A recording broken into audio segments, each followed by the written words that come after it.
Where's it gone? Please.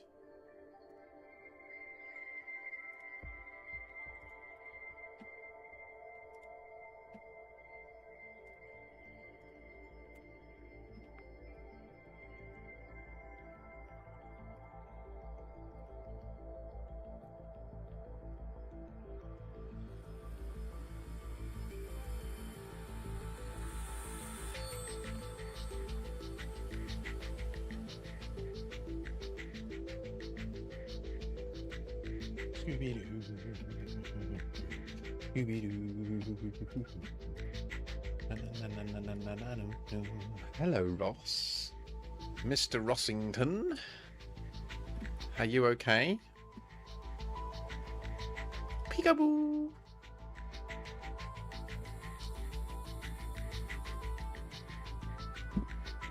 I think you must have gone AFK earlier when I was speaking to you.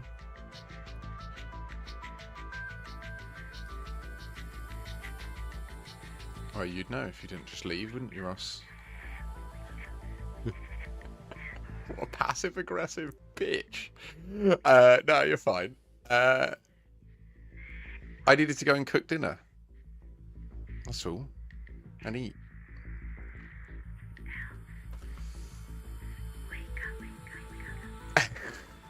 How are you?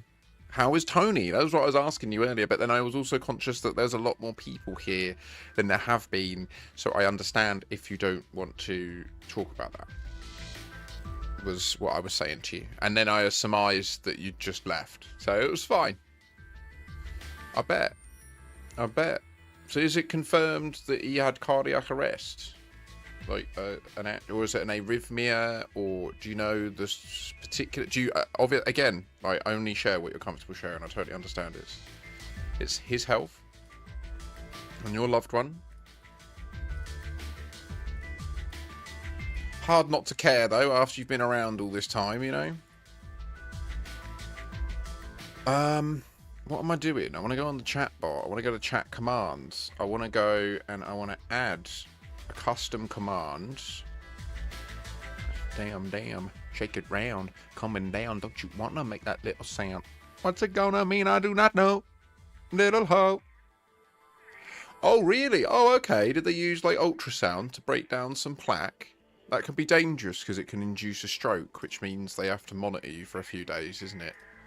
Maybe they installed a stent just to ensure that it doesn't block as well. That's the viable solutions based on our current understanding of medical science. Yeah, they installed a stent. That's good. I mean, that's a long-term solution, certainly.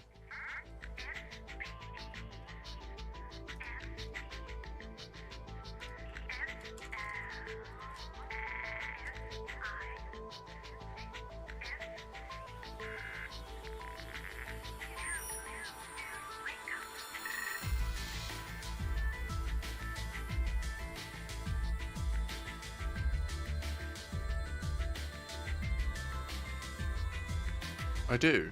Why?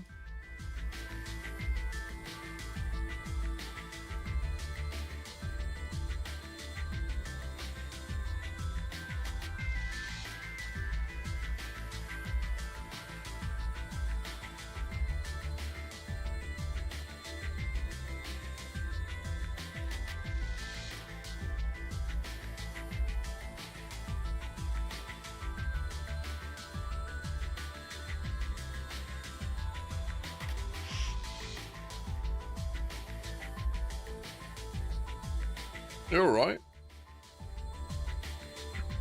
You are relatively trusted now, sir.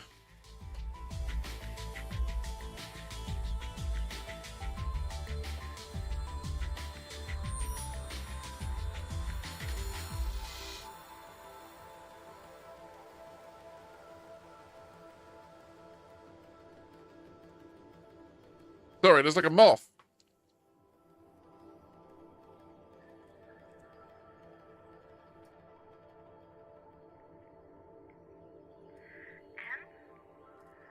That's good. That one's not meant to work.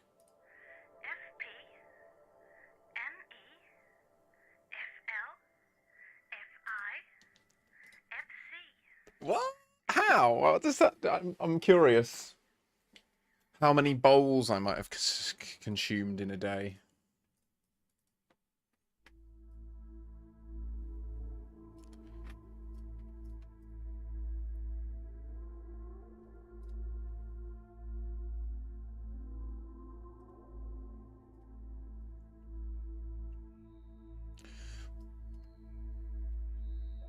So, like, obviously the issue there, I guess you just rely on mods to do it, but then if people increment it simultaneously, it will be wrong, right?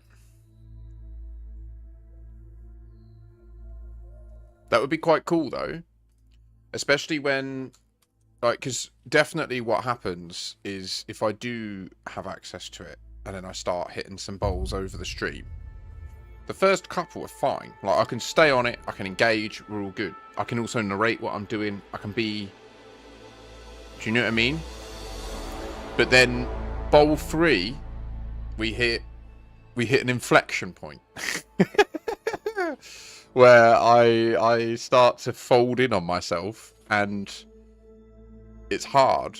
It's definitely hard to be an entertainer when you're 3 bowls deep. And I'm going to have to cross this bridge tomorrow, because I'll be receiving some in the morning, which very thankful of a friend to help me out. Separate to the donation earlier, this is. The donation earlier will be used as suggested. I've spoken to my old dear. I will buy a week's shopping, and I will save the remainder for an extra gift for my daughter. I can't thank you enough. You legends. This is good. It lets me put something into the house, and also show my daughter that I think of her, and I can prioritise her with what little I've got, you know? And more about the point of the Caspian now from earlier. Yeah. I see. So you really weren't understanding the neutron boosting, were you?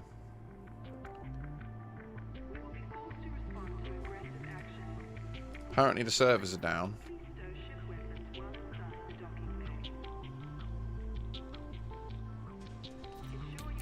Can I play the fucking video game, friends?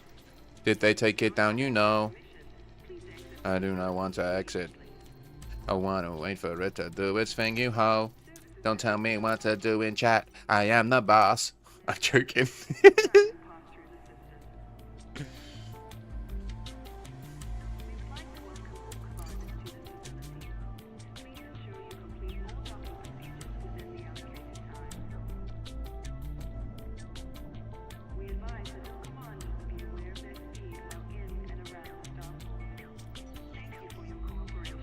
Hello.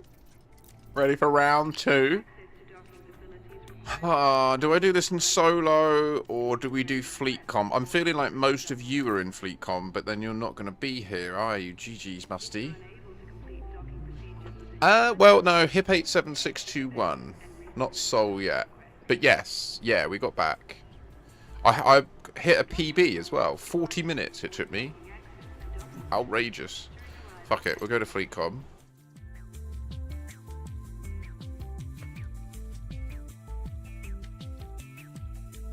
That's true, Ross, yeah.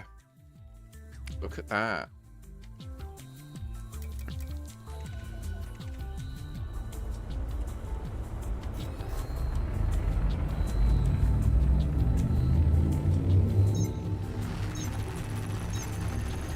Wow, I mean, do we have chat on the screen? Is it working?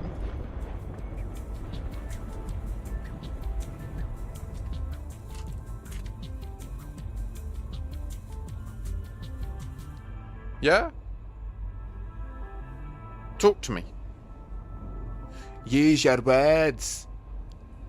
Use your words. Beep boop. Beep boop. Yeah, okay, cool. Cool. It is working. Sweet. Grazie. Grazie, signore. Iwa. Right, so. I can't believe we're doing this. I said I wouldn't do this, but I couldn't resist. I've got to do it. Because you know what I won't have? I won't have me not being the person that finds Raxxla if I have actually solved the problem. So, the first step. Right, what are we doing? Yeah, that's completely reasonable.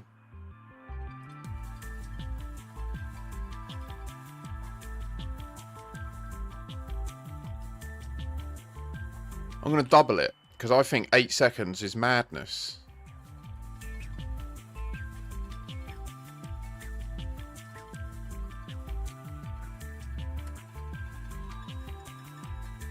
Okay, testing.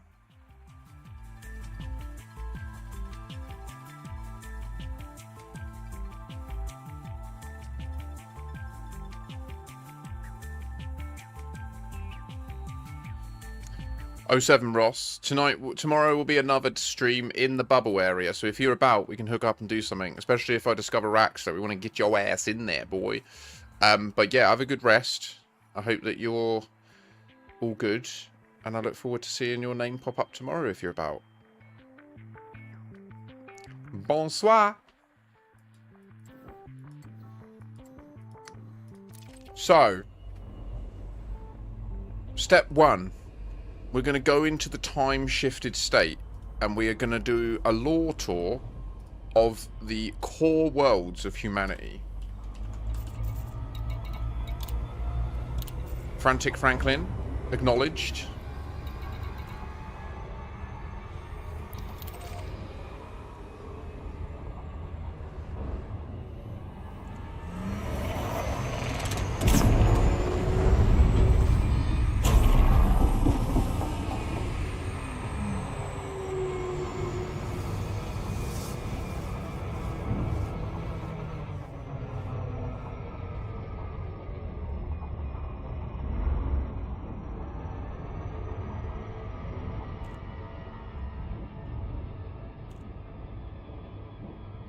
So, I don't know if you're seeing, but the center point of the circle that selected the biological site, like the targeting for it, is showing me that it, like, the center of it is off to the bottom right of the planet, right?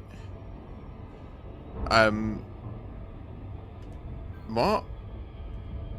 Klaus! Guten Tag. What do you mean, Chinese Hebrew? What?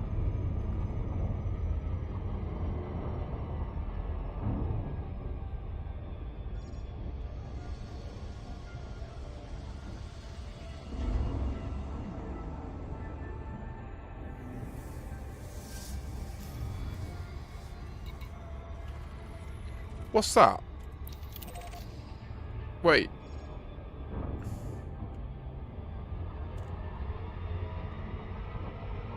I didn't know about an... Is that just a normal procedural one, the impact site? I want to go and check it out and see if it invokes the time shift.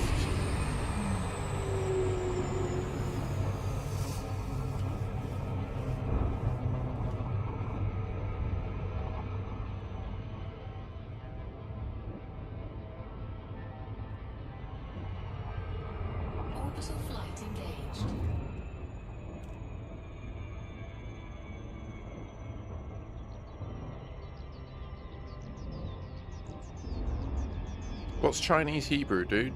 I don't understand. Me no comprende.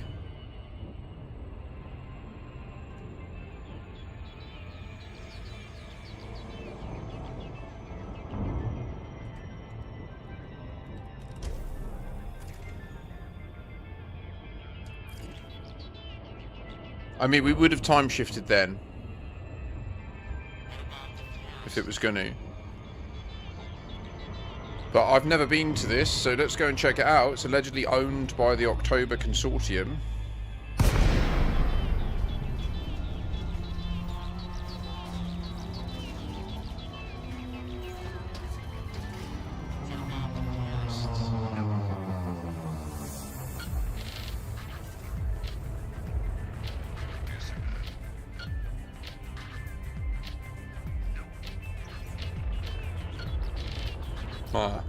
Yeah, this is a procedural one. But it's good to know. So we're just further validating that it's only the biological sites. Cheers, Dan. GG's, thank you. Love a little compliment. We'll double check Soul. Oh, it's not really a compliment to me, is it? I guess, other than my taste in la musique. Service? What? Is that good night? I thought, isn't I thought Guten Tag is also good night, isn't it? But is that just where I'm trying to literally translate it? And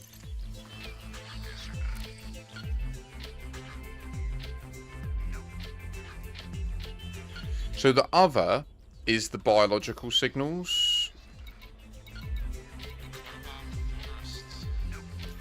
I think. I mean, I guess. That's weird.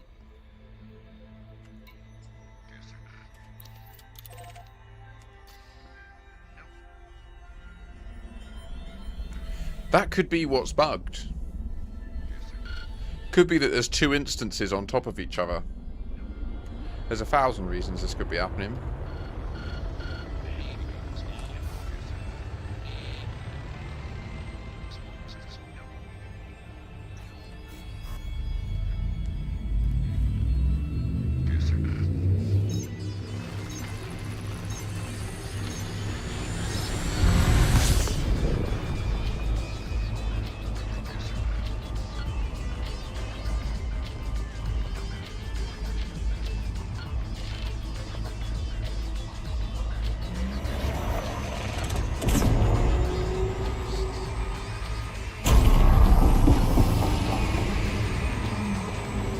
But Superman, maybe this is how you time travel.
Right, lock in, ready?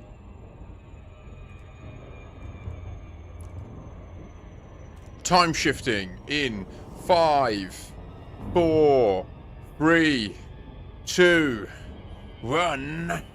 Why isn't it doing it? What the fuck?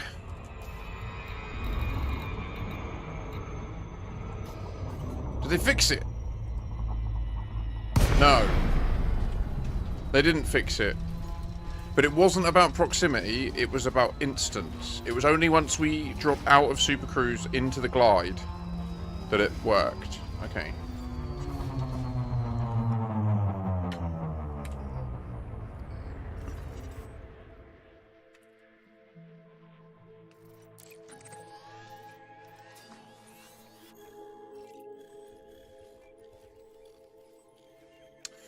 Roger, Dodger. Okay. We are in the state.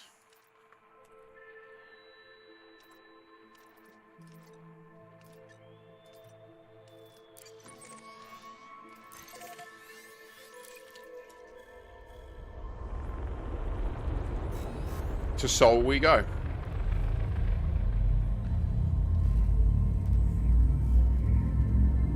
What the fuck are you doing?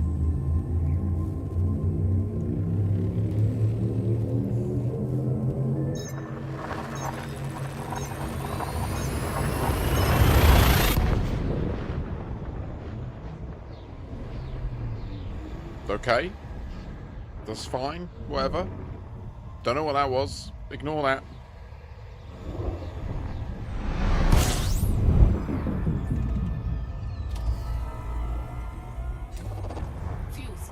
Nothing to see here.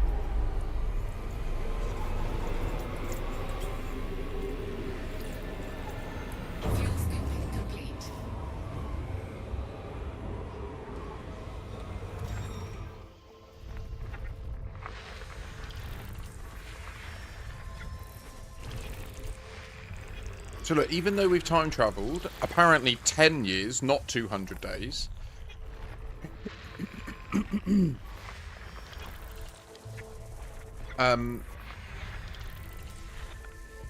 System scan complete. The game still works, right? Like, we'll just validate. Look, I just did a jump.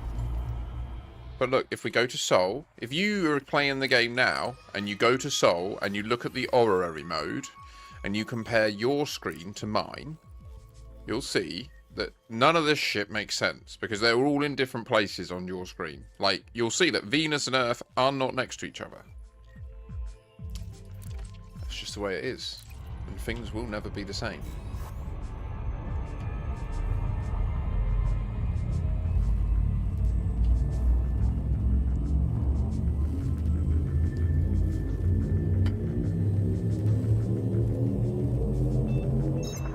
No, I just didn't do my maths correctly.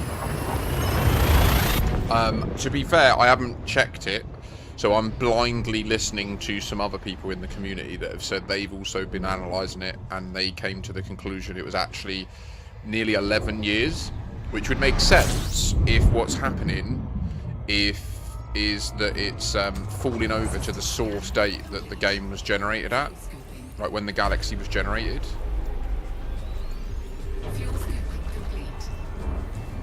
Alright, Hammer Lamb, yeah, I've had dinner. It was very nice. See pictures of it in the requisite IOP channel. Beautifalia. Beautifalia. Yeah, no, the random typing was just me trying to get chat on the screen.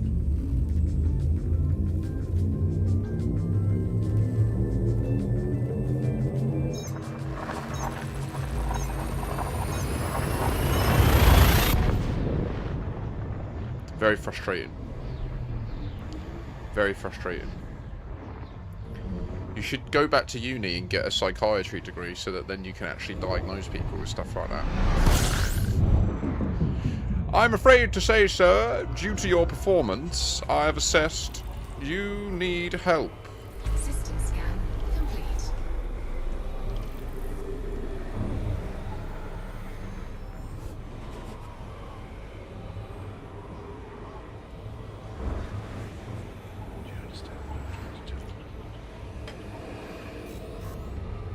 Everyone gets retarded sometimes, though, Haralam. We all have our moments, don't we?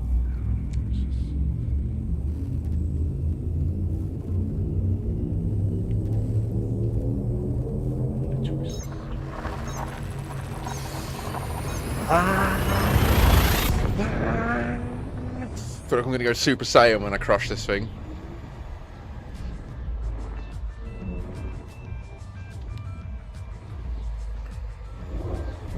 I assume you were saying that to me, that you especially. I assume you were saying that I am especially retarded and or cuntish.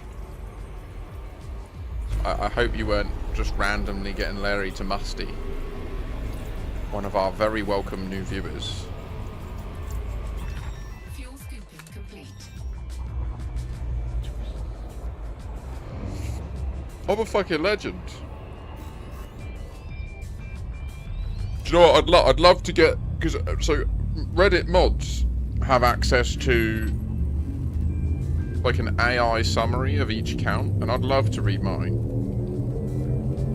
Welcome back, Red. Welcome to Zazugan. Yeah, Zazugan. What does Zugan do?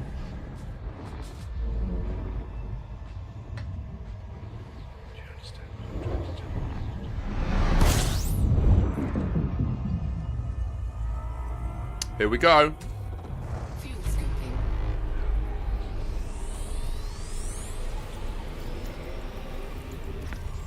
Fuel scooping complete. System scan complete.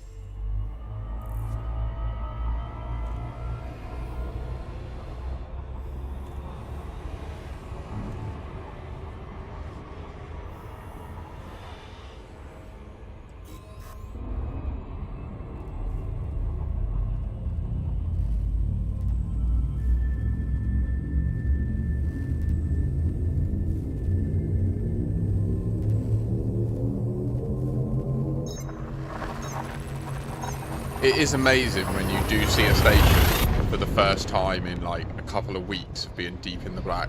That's the one weird thing about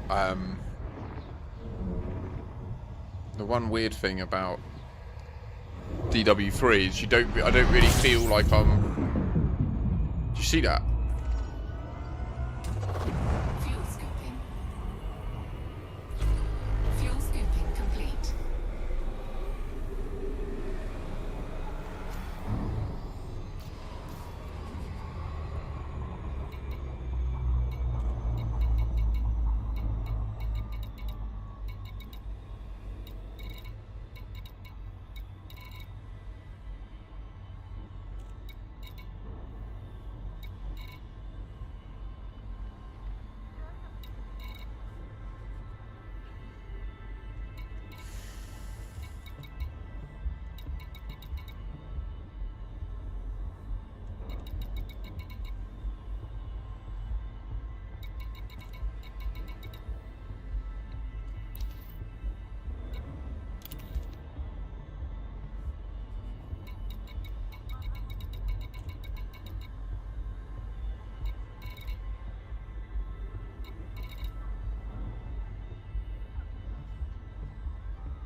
Place no.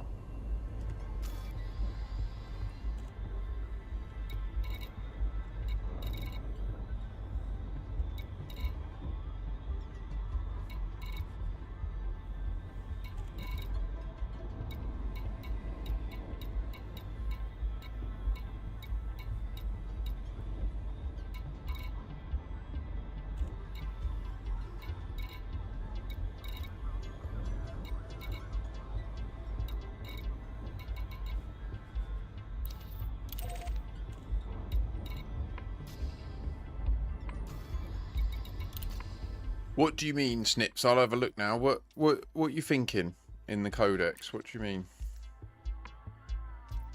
Correct date. Yep.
Okay. I think we go to Tau Ceti.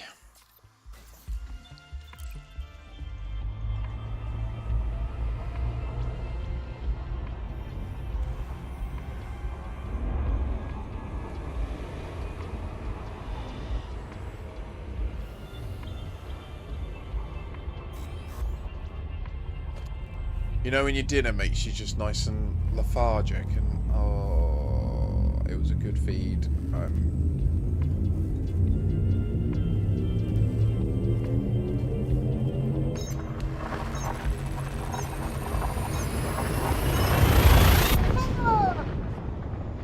Obviously it's unlikely to be here because the quote is from people that lived in Tau Ceti about somewhere away, far away, but I mean...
Elite is free. What do you mean?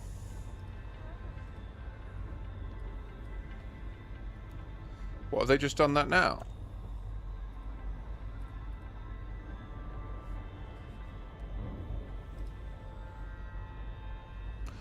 Oh, right. Yes, yes, yes.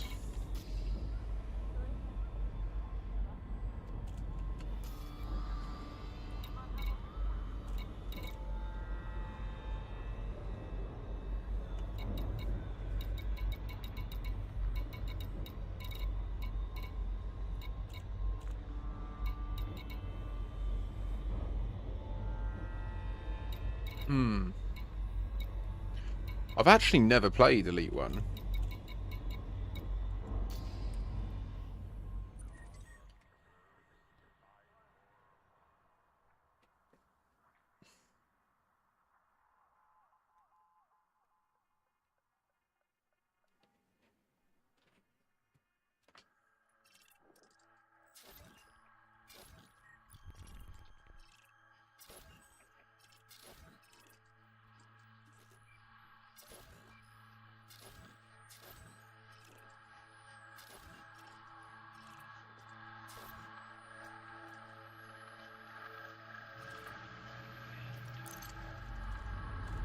Okay. No cigar, really.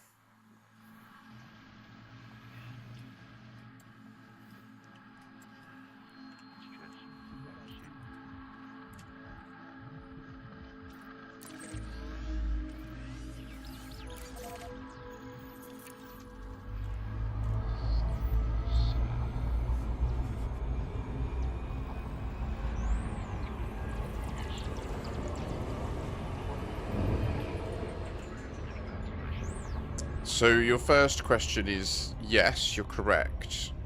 A lot of the logs that are in there are where I've previously been to these systems, and then I've found, like, a tourist beacon, travelled to it, dropped out, scanned it, and then that gives you the log. So I've done this quite a few times in the past, the searching for all the different... Now, it's hard to know, to remember them all, you know?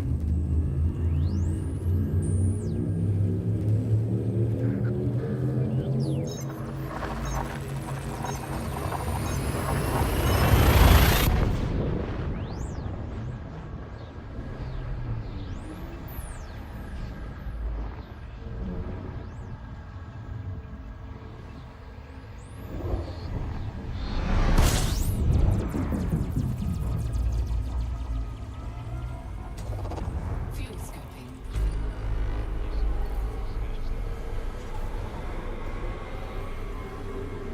Fuel scooping complete.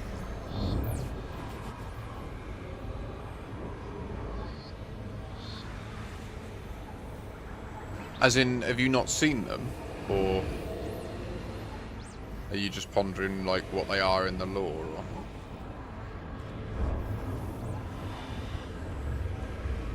It's not really like that, Snips.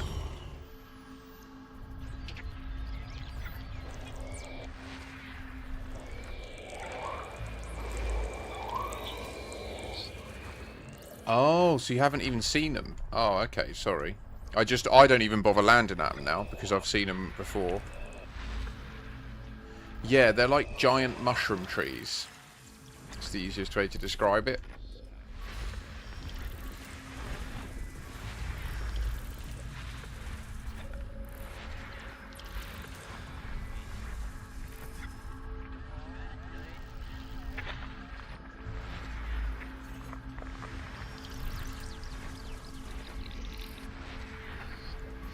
Man, I'm really fighting that post-feed lethargy, so just bear with me. Sorry, I'm a bit like... I actually feel kind of high from it, which is weird. I'm guessing what's happening is my body is processing some fat that I stored, and that fat has got excess cannabinoids in it. Well, so... When did you start? Like, were you around for the Terry Tora mystery last November? September?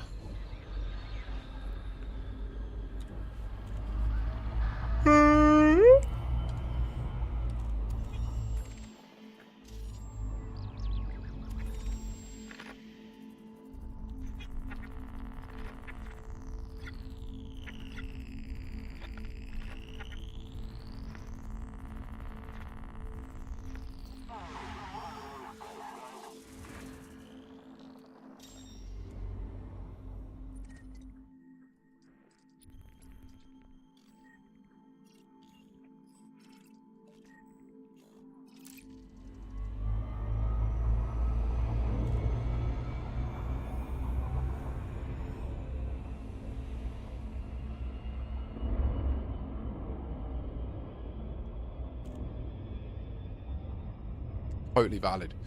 I essentially stopped at exactly the same time. Oh my goodness, okay, right. Oh, brilliant. Well, GG's and well played. Welcome back. We're welcome to have you. We're pleased to have you, I should say, even.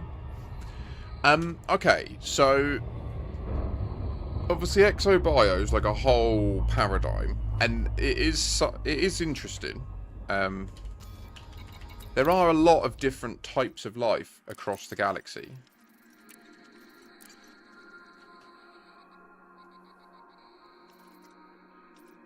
So you can see there's all these different types of things, right? Metallic crystals, anemones, alloiders, all these ones. There's all these different types that you can discover. And they've added a new one now, which is radicoida. Now, they're only known to be in one place. And essentially what happened was last September, Frontier started a new storyline. And all they did was they put out this tweet.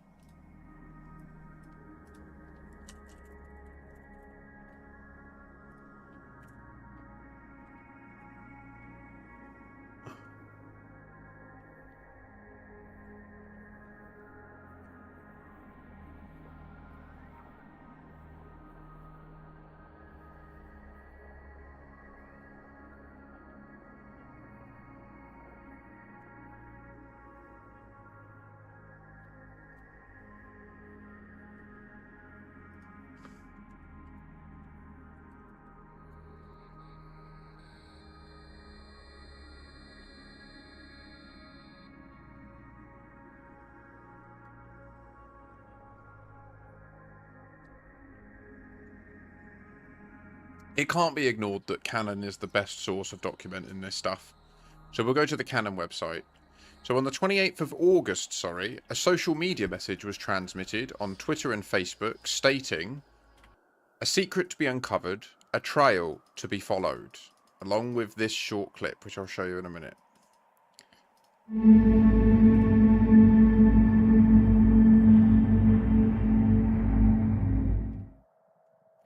I'll give you one more playthrough.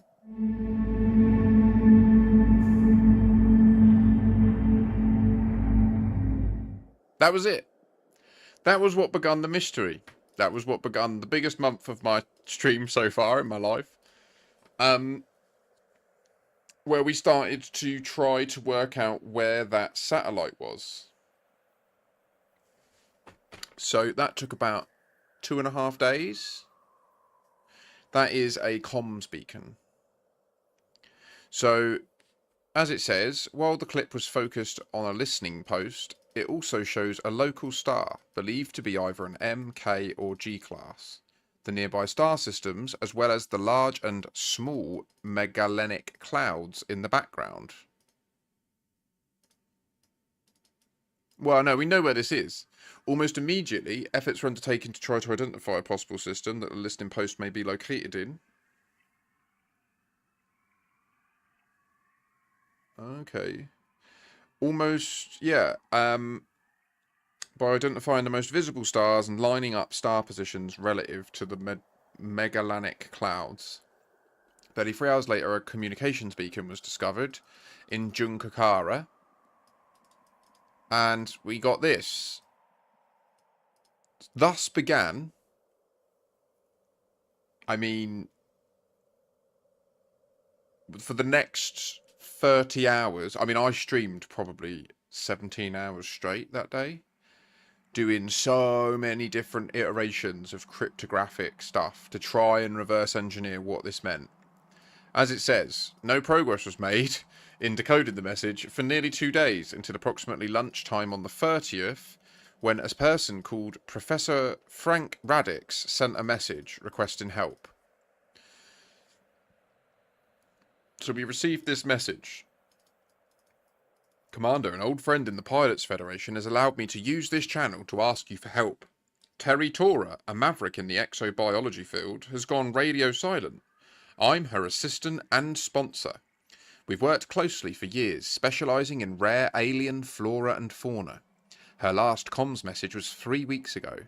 Since then, I haven't heard anything. It's not like Terry. We usually talk every other day. Our last conversation was quite animated. Terry said she was on the verge of uncovering something big, a discovery that would excite the wider scientific community. I can't share much more yet. We'll explain further soon. But Terry has good instincts, and if she says her hunt was for something important, then I believe her. I've traced her last position to somewhere in the vicinity of Col 285 sector TQ-AB 15-4. Has to have been within a 10 light year radius. Head out there and see if you can find anything. Look for comms beacons, relays, anything that could store information. I've added her transponder ID to this message, so your ship computer will filter out and automatically decode any secure comms sent from Terry. I appreciate any help you can give. As it says, there are only 5 systems, so I was literally there. Like, at this point, I was in Junkakara, I jumped immediately, and then I was with the group of Canon at the time, and we were, like, rapidly pulling this apart. And I had a big amount of people watching me as well. It was really cool. I had like over 100 odd viewers. It was really fun. Upon entering there and re-scanning the comms beacon, we then got this decoded message. Professor, I'm leaving these messages encrypted from here. I can't let what I'm about to attempt get found out. Don't frown, but I've dragged 2 of your newest students, Alex and Alicia, with me to help me track this down. This is too important to exoscience. I'm following the trail to the next system, encoding the location. A mirror would come in handy.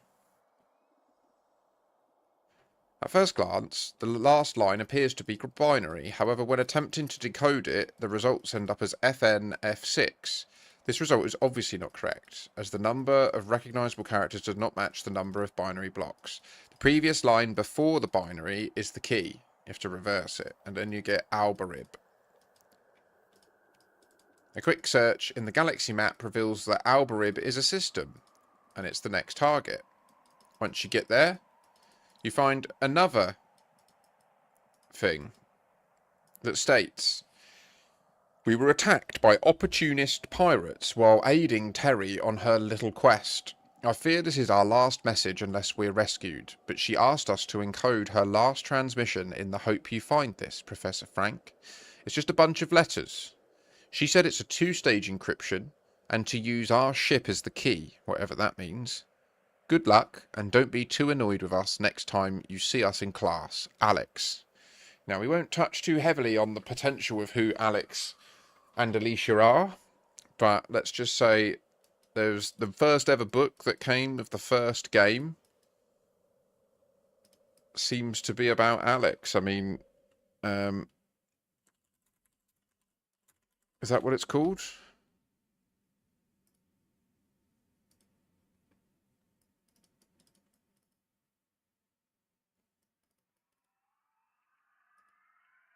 Anyway.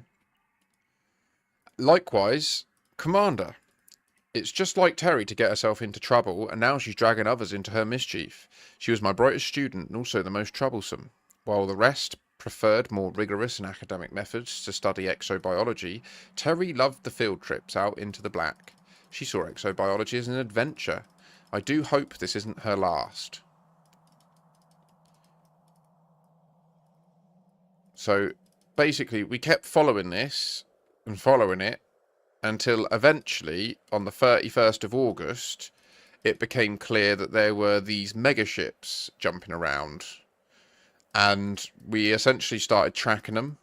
The community rapidly built a website to start tracking them based on, like, when we would jump into the system, it would get the data and then it would update this website to confirm where they were. And we just tracked them for ages and ages and ages. If you did all this, you then got 40 million credits, a couple of green skins, and apparently you might still be able to get these if you want. On the 8th of September, another Galnet was released. However, this time it was from Zachariah Rackham, requesting help with community goal for scanning rocky and high metal content bodies after claims of unusual planetary signatures detected via long-range scans. Yeah, so if you retrace the steps of this mystery, you will get the 40 million and you will get those skins, as far as I'm aware. This was the Galnet article. So it came to pass that we'd established that HIP 87621 was the focus of all this, and it became clear it was permit locked, but the Pilots Federation came out and said that it wasn't them that had, and this was the Galnet article. A recent hunt for maverick exobiology scientist Terry Tora has only deepened the mystery surrounding her disappearance. The search began after Professor Frank Radix issued an appeal to locate his missing colleague, who was last reported pursuing something big for the science community. An encrypted trail of messages led search pilots across multiple systems, piecing together encrypted comms data. Thousands participated, ultimately confirming Tora's final location at HIP 87621, a permit-locked system. Speculation about the system is rife, as no third party or superpower has claimed ownership of the permit lock, leading to rumours about its true significance and why access has been restricted for so long. Professor Radix issued the following statement after the discovery of Tora's last known location. My pranks go to many pilots who answered my call. Terry's trail has led us somewhere we have never been able to access before. Why is access to this system restricted? Who operates the permit? And what discovery did Terry make that beyond this this is copy pasted. That we assume it's meant to say that lays beyond this cloak of secrecy. A spokesperson for the October Consortium responded to calls regarding the presence of two of its megaships, stating that a routine survey expedition was occurring in the region. It denied knowing anything regarding Tora's current whereabouts. As one mystery has been answered, more questions are raised, with ice casters and opinion piece authors demanding to know what lies within HIP 87621 and where Terry Tora is now. Again, I wonder if it is when, because we still don't know where she is. So we had more umming and ahhing, pushing forward and back. The October Consortium, led by a lady called Lexi October, defended their permit, said that they weren't going to let anyone in, until the 14th of October, when a Galnet was released stating Brewer Corporation has issued an urgent call for mined and manufactured materials to support the rapid construction of multiple new starports. Correct, Redmore, yeah. The items requested for the community goal were noted as being unusual, as bromellite and cobalt are not usually used in colonizing systems, and the descriptions for the materials being bromellite is a white oxide mineral with a wide range of uses, such as ceramic-based electronics, and enhancing material properties of mechanical strength and thermal conductivity, and cobalt as a melting point of 1768K, traditionally used as a blue colouring, but now mainly used for creating high temperature alloys. Also has biotech applications. Strategic order placed. So, this is how we ended up with... So essentially, the Pilots Federation and the superpowers said to the October Consortium, if you're not going to cooperate, then we're just going to completely surround you.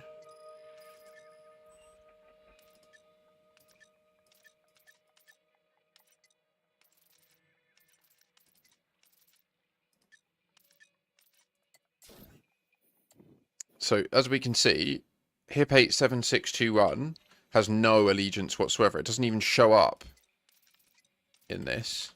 It's as allied to stuff as like an uninhabited system. But this little like bubble of independent, alliance, federation, and empire systems was built on the back of that community goal.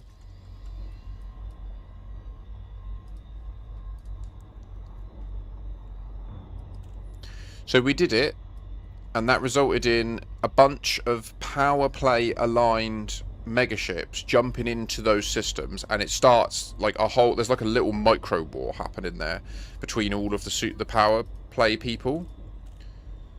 So it achieved the goal. That meant that there were now populated systems all around it, and then on the 4th of November a Galnet was released stating the Pilots Federation has confirmed that licensed commanders will be granted access to the HIP 87621 system by October Consortium. The unexpected move has followed weeks of speculation surrounding HIP 87621, with growing interest from all three superpowers piling pressure on the megacorp. A spokesperson from within the Pilots Federation stated, "The continued delay from October Consortium to relinquish permit control has only created further tension between political and scientific communities. To assuage concerns over the type of research taking place at HIP 87621, we've been invited to grant access to the system to licensed Pilots Federation members. However, Lexi October, head of the October Consortium, was less cordial in her statement to Vox Galactica. We have done nothing but preserve our discovery within HIP 87621 for security and scientific purposes. The continued encroachment of superpower and corporate interests sets a dangerous precedence that can only have a detrimental effect to other independent entities that have operate claimed systems." Typos. "I hope that our decision to allow commanders to enter this system is accepted as a sign of good faith. Our work is legal, ethical, and in full accordance with all relevant interstellar directives regarding the study of local flora." So at 4 o'clock on the 13th of November, another post was sent out. Oh, I didn't see this.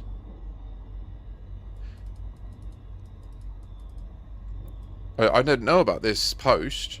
"A trail followed, a secret now uncovered, but yet to be understood," along with an image of an asteroid station in a ring orbiting a gas giant. At the same time, a Galnet was released confirming that access to the permit lock had happened. The Pilots Federation has confirmed that members are now authorised to enter HIP 87621 system following months of speculation and political wrangling. This unprecedented decision grants exclusive access to licensed commanders, with civilian, corporate and government organisations still restricted from entering the system. October Consortium officials explained apparent inconsistencies between previously available system data and actual astrometric data as spoofing, citing security and scientific integrity as major reasons. They've also confirmed placing a permanent exclusion on fleet carriers entering the system under the same basis. Scientists believe the plant's unusual biological markers may explain the long-range scan anomalies that first drew attention to the system. Commanders who have already ventured into HIP 87621 report the discovery of an exobiological flora unlike any previously catalogued. As a result, October Consortium has now issued a call for exobiological scan data to help with further scientific analysis. The Pilots Federation has encouraged all licensed members to support this initiative by conducting on-site surveys and delivering complete exobiology data scans to Vista Genomics at the Exogene Sciences asteroid base, which is the one in that picture. They've also issued a cautionary warning that the plant has so far only been found thriving on hot planets within thin atmospheres, so appropriate gear must be always worn to ensure protection. And then, as we know, once you jump there, there are 7 points of interest and an asteroid base. However, after scanning and surface mapping the 4 bodies closest to the star, this figure rose to 24 POI signals. 23 of these were identified as biological site POIs, with the remaining signal being identified as a crash site POI, which was what we used to verify the distance and verify that it is only the radicoida that invoke this. One of the previous mentioned biological sites POIs can be found just 6 kilometers away. When approaching the biological site, a bank of fog can be seen, and upon entering the fog, the exobiological life form can be found within.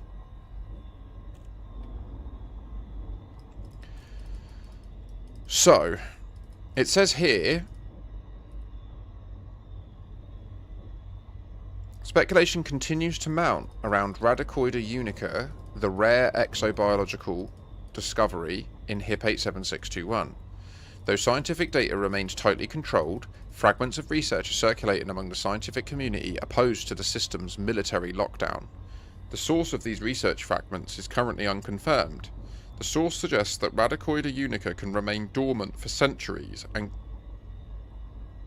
that's a time mention, and contains an unusually complex biochemical compound which may have pharmaceutical applications. or time travel. Critics argue that military control of the Enclave is less about protecting a fragile discovery and more about ensuring exclusive access to what could become the most potent biological discovery in centuries. Since the leaked reports of its unusual biochemical makeup, analysts note that military mobilization has increased across the Enclave, with some suggesting the region could soon become a flashpoint. It remains to be seen whether Radicoida Unica's potential merits the powers increasing their military presence. Big war kicked off there. A new message was received from Professor Frank Radix. It doesn't have 7 other moons, I'm afraid, Redmore, no. I've received travelling confirmation regarding Terry Tora's research. The data she gathered has been seized and reclassified by October Consortium's Science Division and deemed too important to share with the wider scientific community. Terry believed passionately in the freedom of information. She wanted every discovery shared for the benefit of science and humanity alike. To see her work buried behind sealed files is a betrayal of everything she stood for. I must not fail to support my friend now. Knowledge should never be hoarded by those in power. The galaxy deserves to know what Terry uncovered before she disappeared. I urge you to stay vigilant, Commander. Pledging to a power may glean more insider information in time if you have not done so already.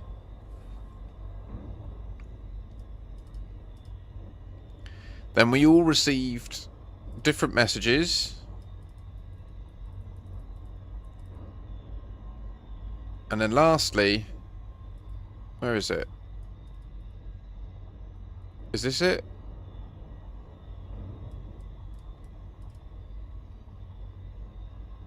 A new Galnet was released stating that Radicoida Unica has been confirmed by Vista Genomics as a wholly unique species, with early genetic indicators suggesting potential advancements once fully understood. And that's it. Like, that's the end of their coverage of it.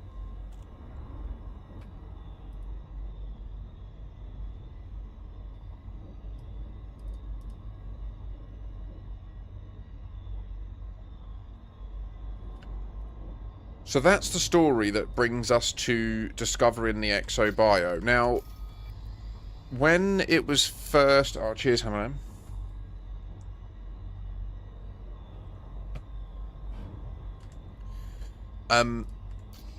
Now, there was a community goal. Let me just double check the exact wording of this community goal.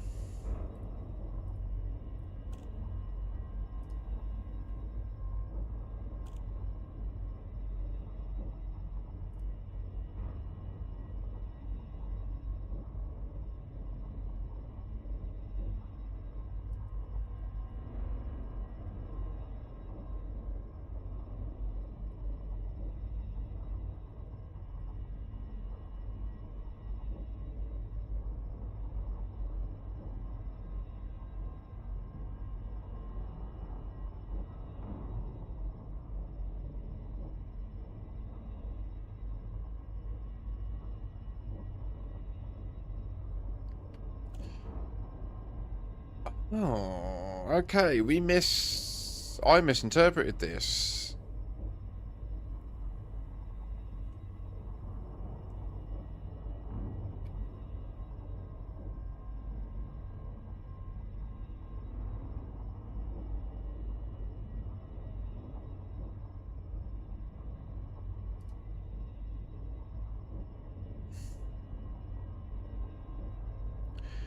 I could have sworn that there was something about how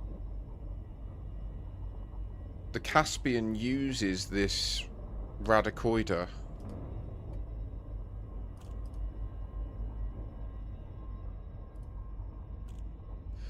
With cutting-edge modular compatibility, the Caspian Explorer is an attractive choice for pilots with dreams of exploring the galaxy in style. It offers full integration with several Mark II models to provide an expansive hyperjump range, optimised orbital glides, expert thruster control, and a remarkable FSD supercharge capacity.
See, I incorrectly believed that the new armor was derived from this radicoida, but I guess that I've just, like, made that up.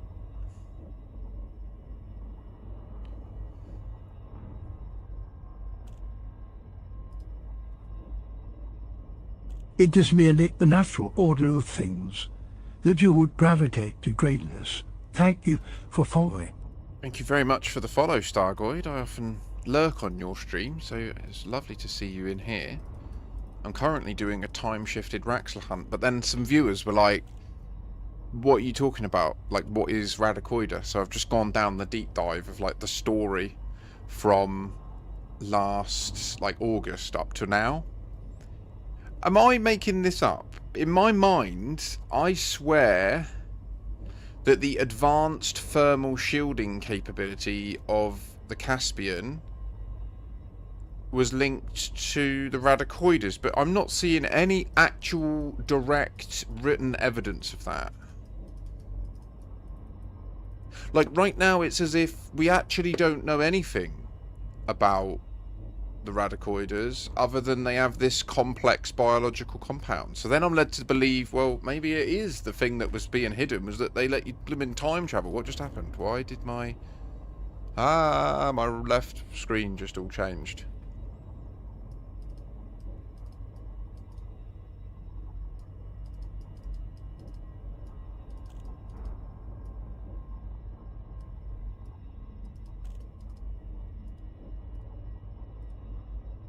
Yeah. So, let's go to Lave. Let's see if there's anything new to find in Lave, shall we?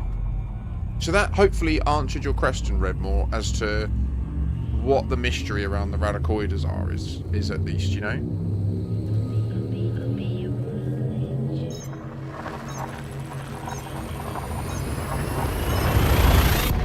Well, I don't think it is linked, yeah, because, like, just from a lore perspective, Zorg and Peterson have been developing a lot of new ships with a lot of new capabilities, and that was in no way related to the radicoida, you know? So I feel like it's clear that Zorg and Peterson are capable of innovating.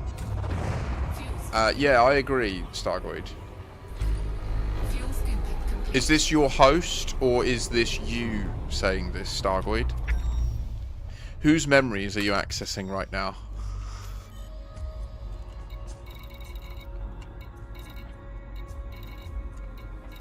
Ah, excellent. It's always good to know that the Fargoids are on board.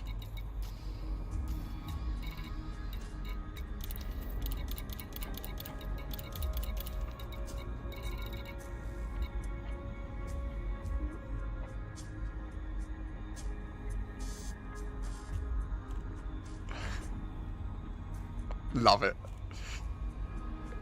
So similar, Rosen. Like, so similar. It could be worth going to a Guardian site now that I've picked up the state.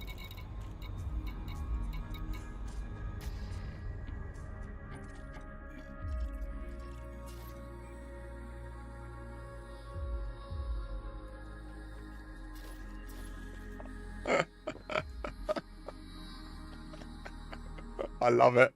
Yes.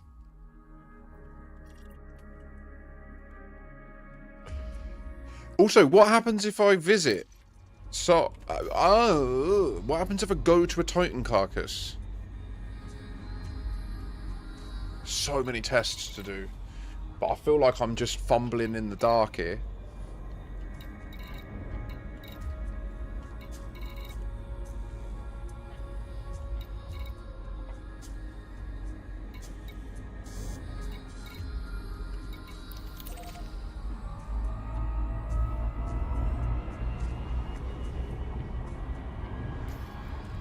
It is merely the natural order of things that you would gravitate to greatness. Thank you for following. Yeah, yes, yes. Oh my god, that was it! Yes! Dude. Papugao? GG's. I've been waiting to hit that follower goal for a very long time.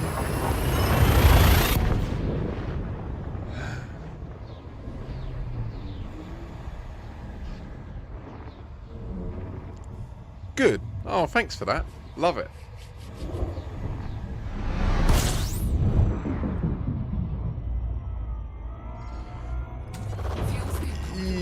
I mean, they simultaneously fixed the glide skip and added a ship that essentially lets you do the guide slip.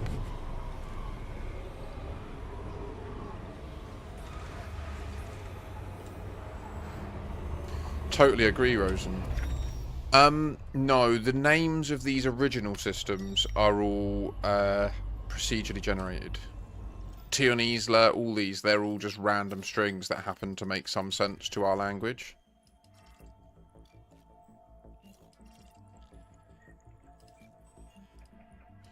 What's really hard is... Did I just read Chiggy somewhere? Hang on. Chiggy! Oh. I did read Chiggy.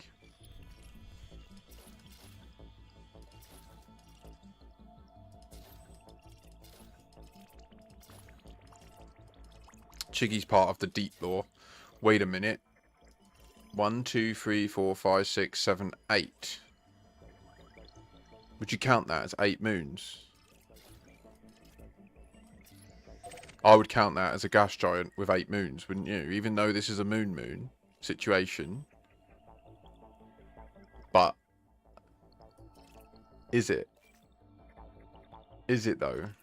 Because it's a moon situation. No cheating. Oh, we got... I'm going there. I'm going there.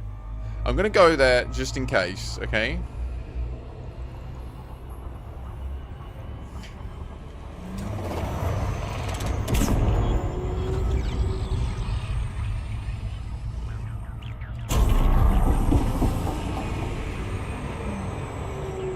Okay, so I'm coming in too quick. So I'm going to angle up to try and get deep into the sphere of influence of the gas giant, using its gravity well as like a giant cushion.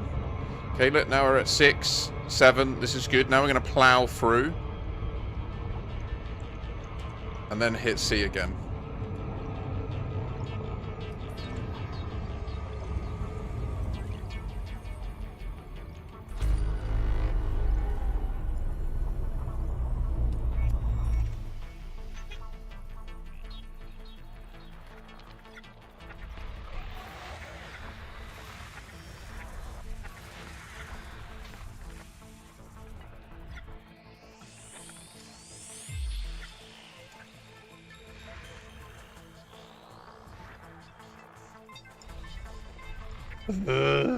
Okay.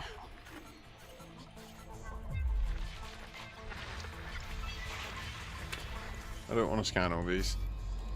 I don't want to.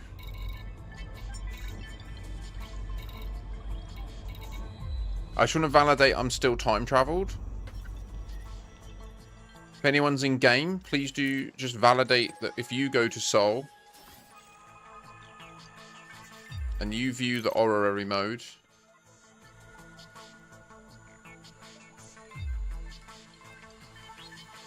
I'm still time traveled. Nothing's changed. Even though we've done some jumps and stuff.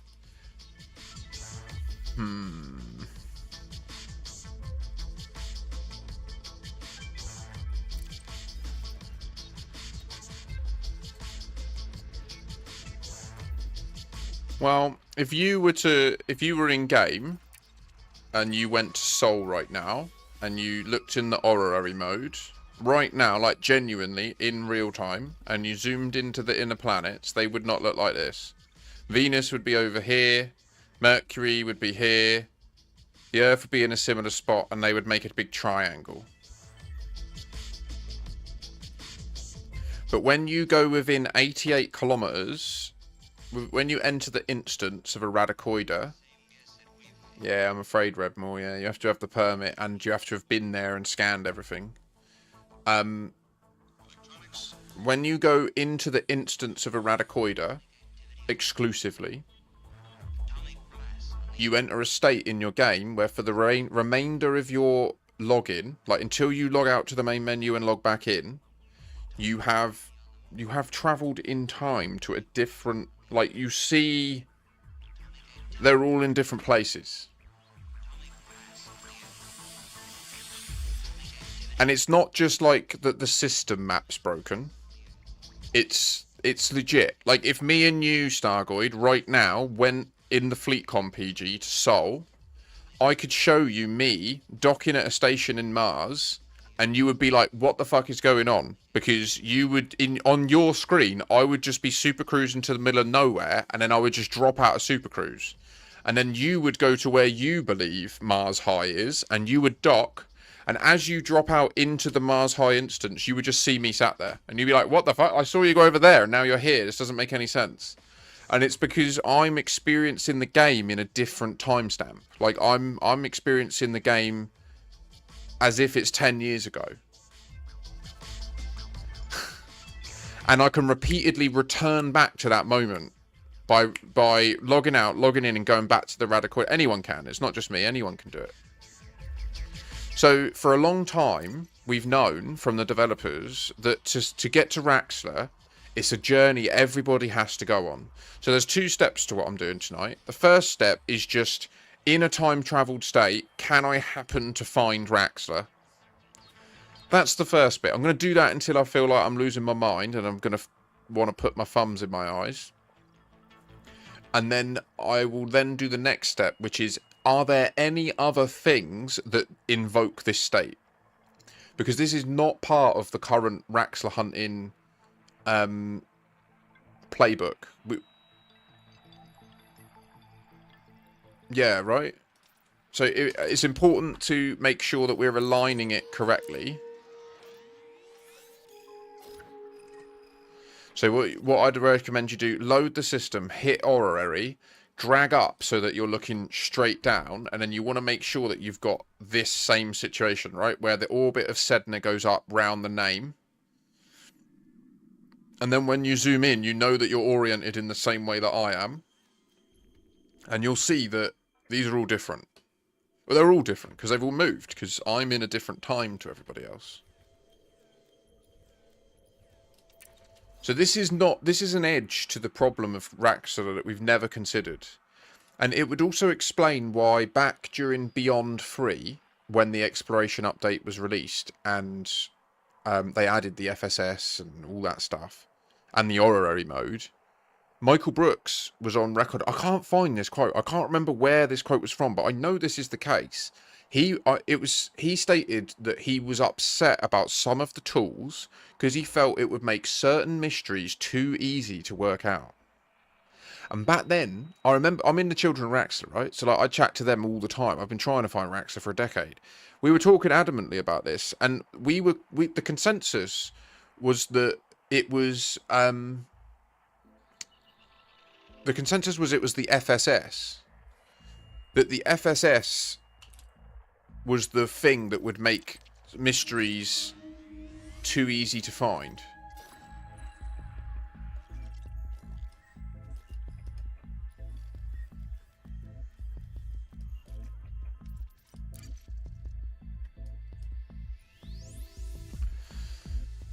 But I think now, in hindsight, that we just missed the trick. And in reality, what he was talking about was this.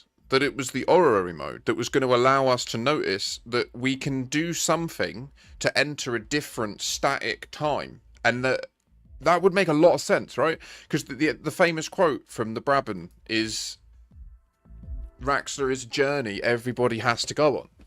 Well, that would make a lot of sense if the only way to find it is to go to a certain place, invoke this state, and then without logging out, go to another place and then therefore see it, right? It would also make sense based on the architecture of how the game's built, because how it's built is an algorithm that's running on your machine, and when you jump to a new system, what happens is this algorithm takes the name of the system, like the system name, so not Sol, but you can't see it in here, but you can see it in like EDSM, for example, that Sol has a system name, which is similar to like Col 285 sector, blah, blah, blah.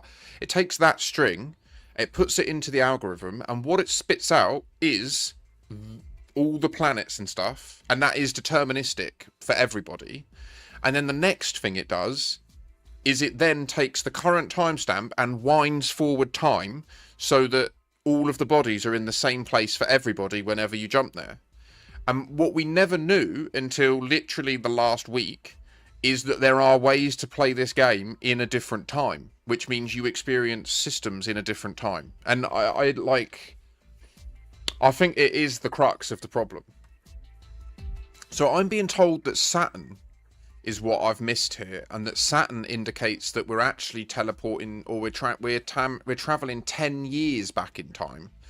I incorrectly just focused on Jupiter and the inner bodies when I was doing this assessment, and to me Jupiter goes from like here to here, but what people are now telling me is no, Jupiter orbits in the opposite direction and it actually goes from here all the way round to here.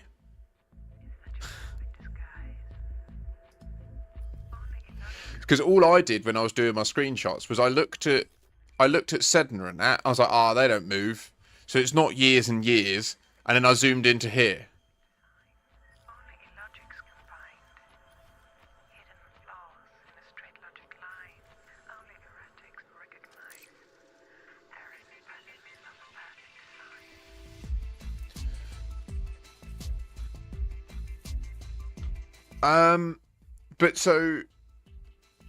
But they do. I'm not, look, you can see I'm not like, it's not like the game's telling me I'm in 3302. The Titans are all there. I don't know what happens if I visit a Titan. I've not visited a Titan yet in this state. That could be a thing to try.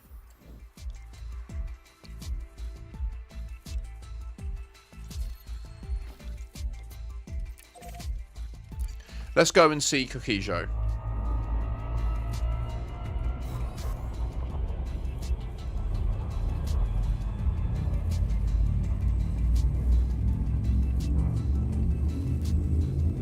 So I'm doing this in the FleetCom private group. So if anybody is near the bubble and in the FleetCom private group for Distant Worlds 3, do feel free to just jump in, and I'll literally show you that I can go and drop off at Mars High, and for you it will be the middle of nowhere. Like, that's the best way to demonstrate it. Just make your way to Seoul in the FleetCom private group, and you'll see me there in one jump.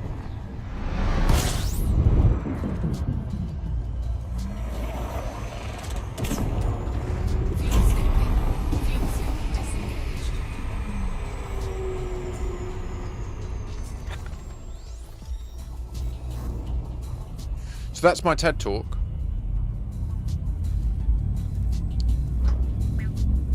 No, I feel you. I get it.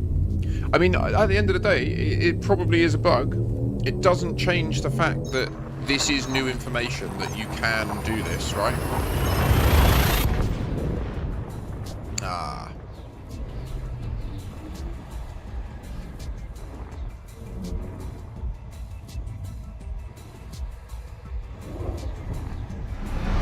Nice acro. Fuel scooping.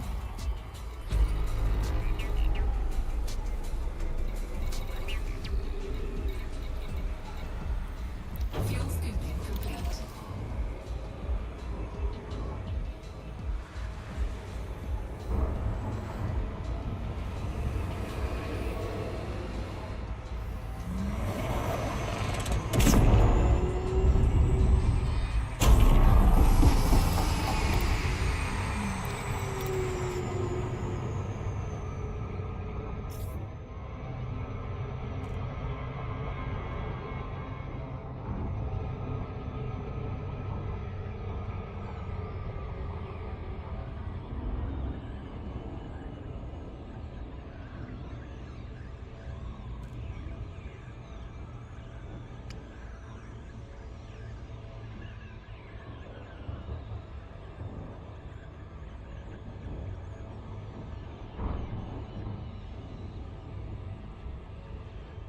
So far, I've noticed nothing different in the entire game when you're in this state, except for the position of the bodies and therefore where the light falls on them, right?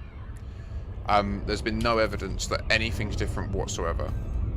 Like, literally nothing. Other than just literally that the systems are loading at a different time, right?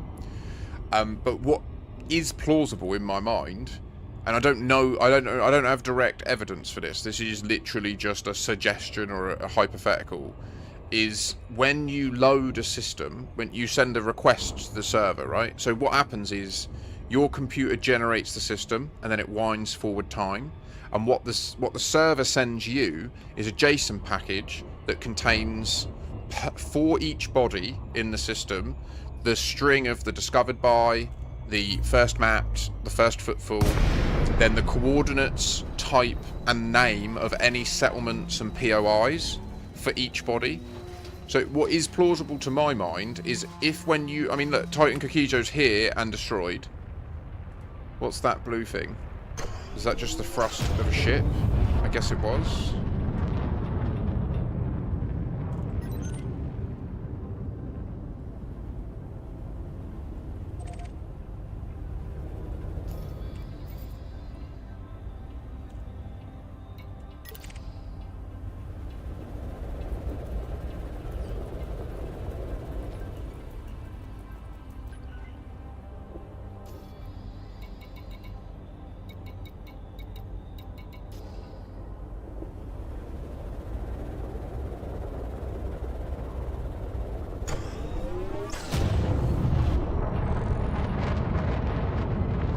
Scan detected. I'm going to sample the brain.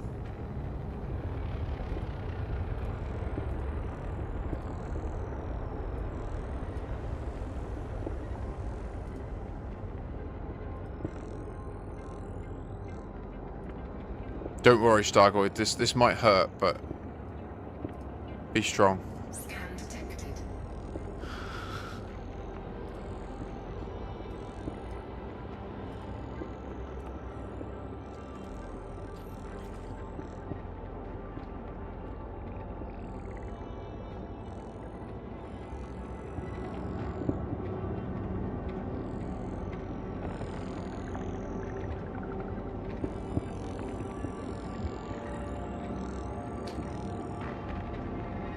That looks the same to me. Yeah.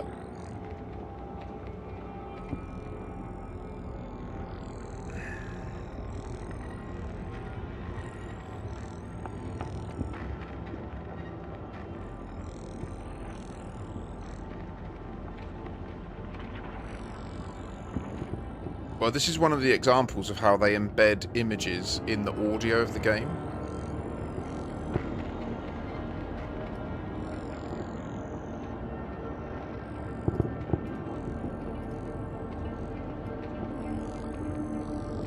Should I cut it at 17k?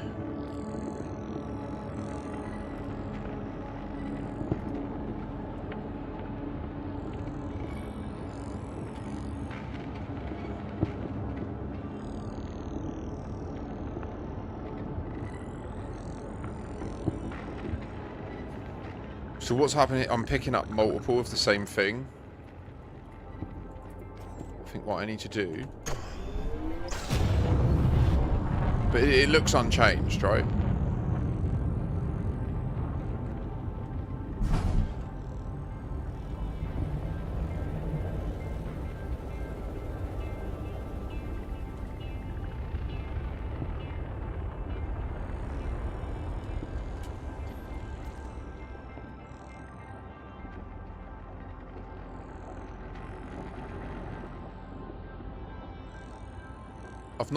I've not checked that, Papagal.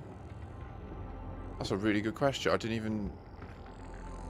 I mean, I'm sure people have checked that, but I've not. It's these central pieces that speak, isn't it? Problem is we're getting echoes of lots of them.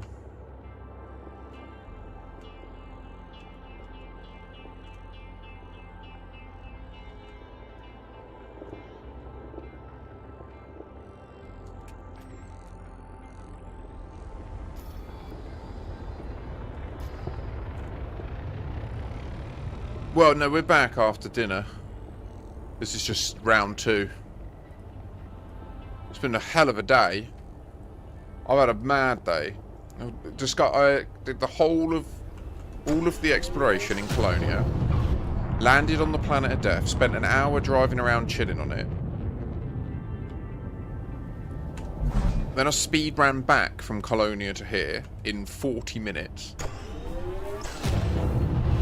And here we are, being tinfoil Raxxla hunters.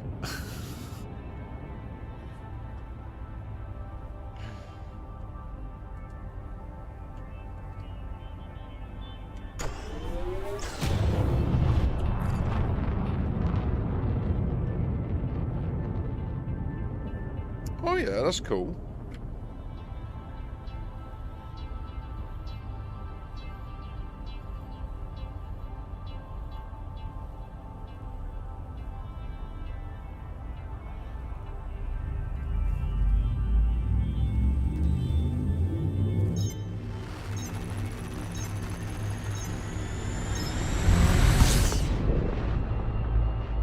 Sorry, I don't think I finished my point, did I?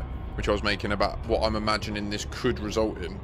Potentially. Like, just potentially, right? Which is that when you send the request to the server, give me the data for this system, it would be perfectly plausible for you to also, your system also send the timestamp that you're looking to, like, that you're rendering it at. And that could well be why this is important. Because it might be that there's just an if statement in the galaxy if they've got their game client in the state where they're on that special date 10 years ago, then also give them this station attached to the 8th moon of the gas giant or whatever, you know? And if they don't, if it's anything else, if that's not true, just leave it out. That would explain why it would be valid for the developers to have said people have been to the place where Raxxla is but didn't find it, if they hadn't put their game in a state where they were experiencing the correct time. And that's like the edge, the angle that I'm taking this on at the moment.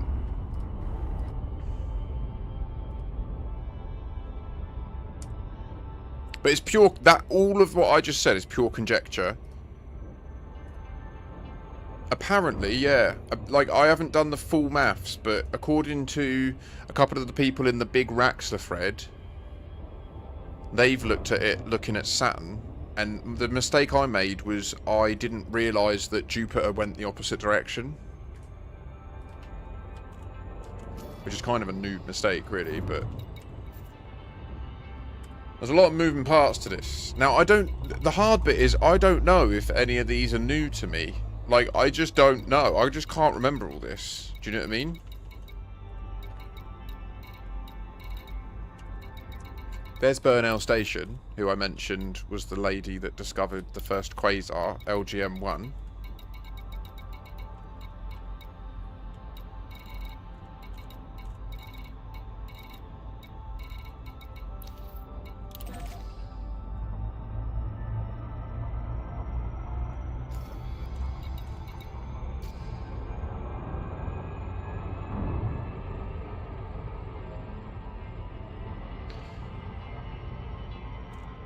So Rosen, yeah, it is more like what's happening is the game's falling over, for whatever reason, to the default date that the actual like Stellar Forge dataset was generated at. If you know what I mean, from like 10 years ago when the game was built. That's what's the most probable situation is. Now, what I would ask is how the fuck Frontier missed that? I have no idea. Like yeah. But then don't get me wrong, like I get it. These things get through. But it's so obvious when you drop into a Radicoider and the whole skybox changes and that.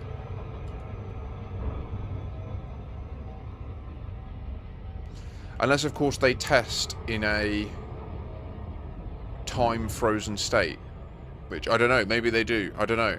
I don't know. Stargoid, if you're still there, if any other streamers that are elite partners are there, do you have access to... when you access the like beta server or the whatever, the pre-release server, where's that at? Is that in a past time or is it real time? Or do you not know? You know, when you test all the new ships and stuff.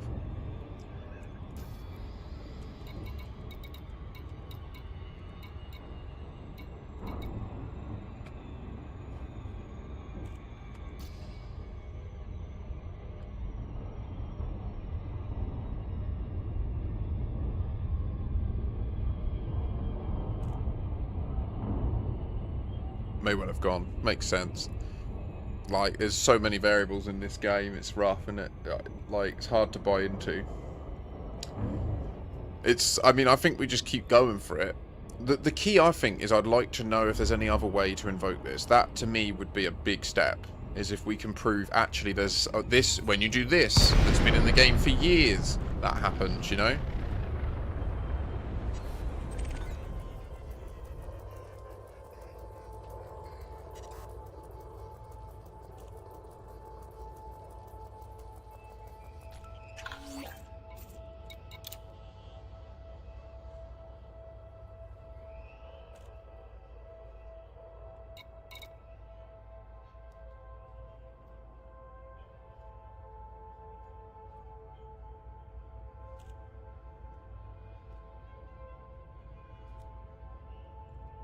Look at that.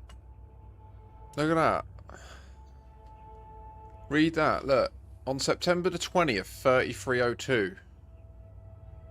That could be when we're teleporting to.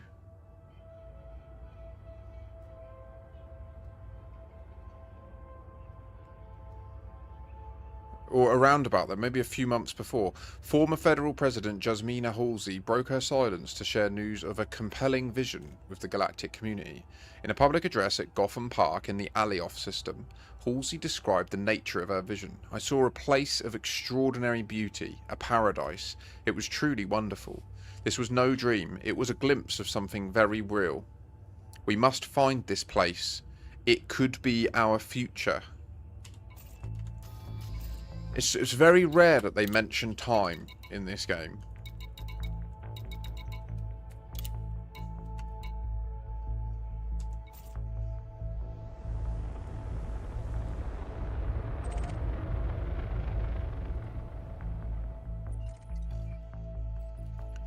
So, I mean, Voyager 1 is just an option to go and visit, to be fair. I mean, I'm not pushing back against that at all. I'd rather make sure we don't have any others here. I mean, is it visible here on this list?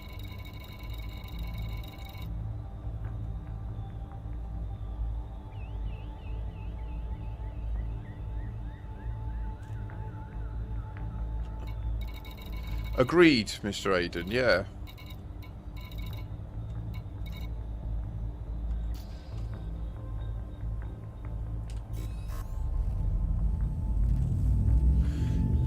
Let me sort my posture out. Sit up, boys. Sit up.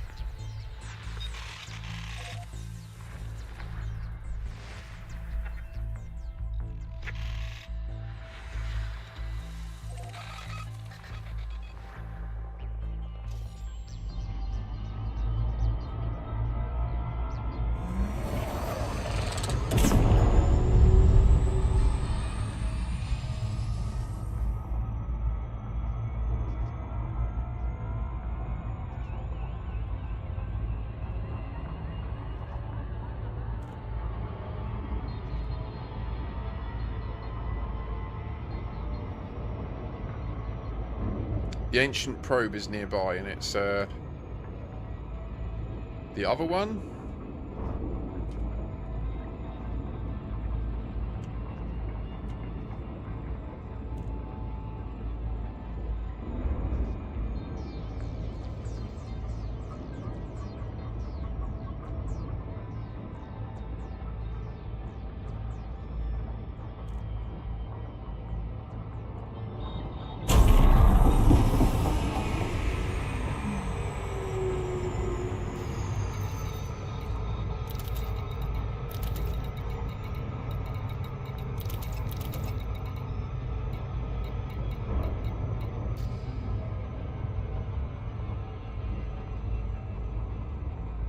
Wait a minute.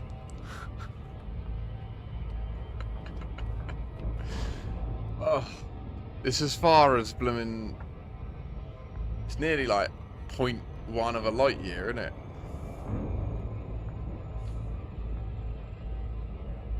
I'll give it another burst in a sec.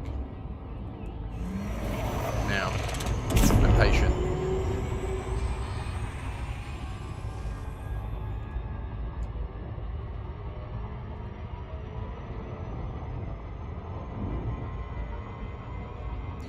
Wait, is this as far away for me as it is for other people?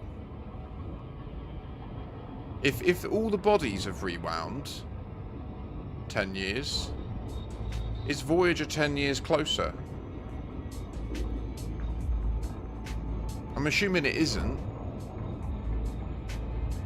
But that is weird.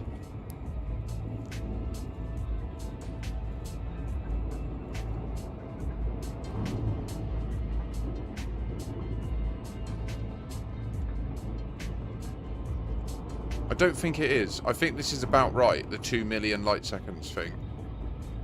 I'm pretty sure I've done this in the past, and...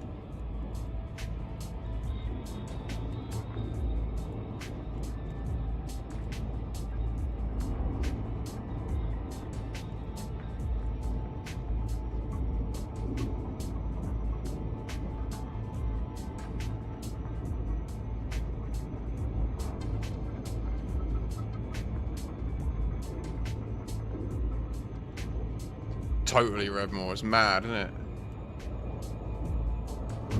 You're good, Dan.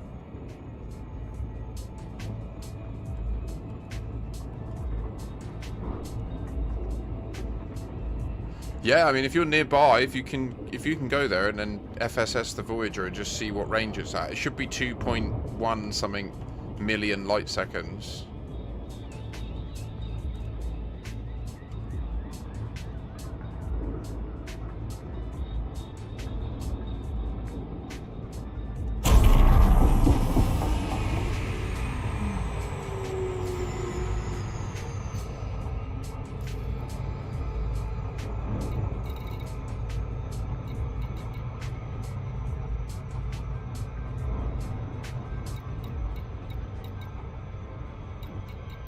I'm pretty sure Ancient Probe is just Voyager 2.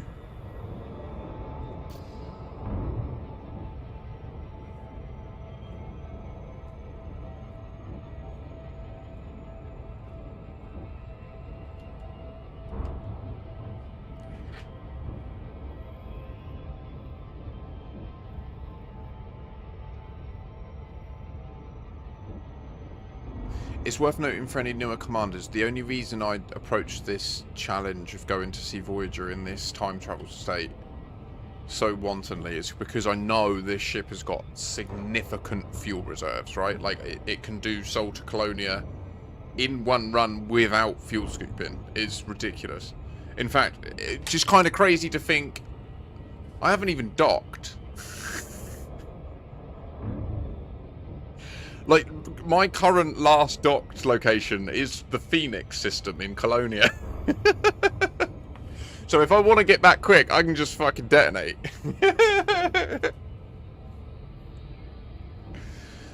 Yeah, I did it. I did it before I went to dinner. I was in Colonia 2 hours ago. It takes me... I did my own personal best. 40 minutes from Colonia to the bubble. It was sick. It was banging. I think it was quite entertaining for a number of people, actually. We got locked in. We had some banging tunes going. I was neutron boosted after neutron boosted. It was good. It was good. I love it. Yeah, I know. My PB of the true Sol to Colonia run, like actually taking off from a station in Sol, boosting out the letterbox, jumping and going from there, is 48 minutes. But today I smashed that by 8 minutes on the return trip, but it wasn't strictly true because I didn't go from Colonia Jack Station to Sol and dock at one of them, which does all add on to the time quite a bit.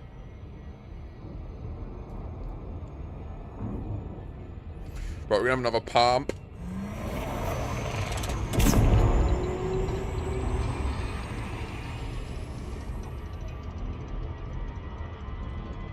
What happens if I just leave it? Will it go generally in this direction, or is it just going to constantly move off? Yeah, no, I wanna aim it properly.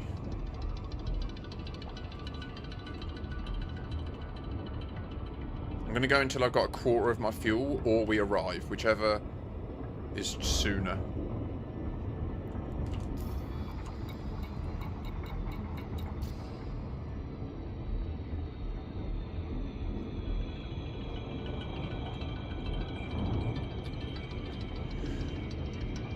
Okay, brilliant news. Thanks, guys. Thanks for checking that.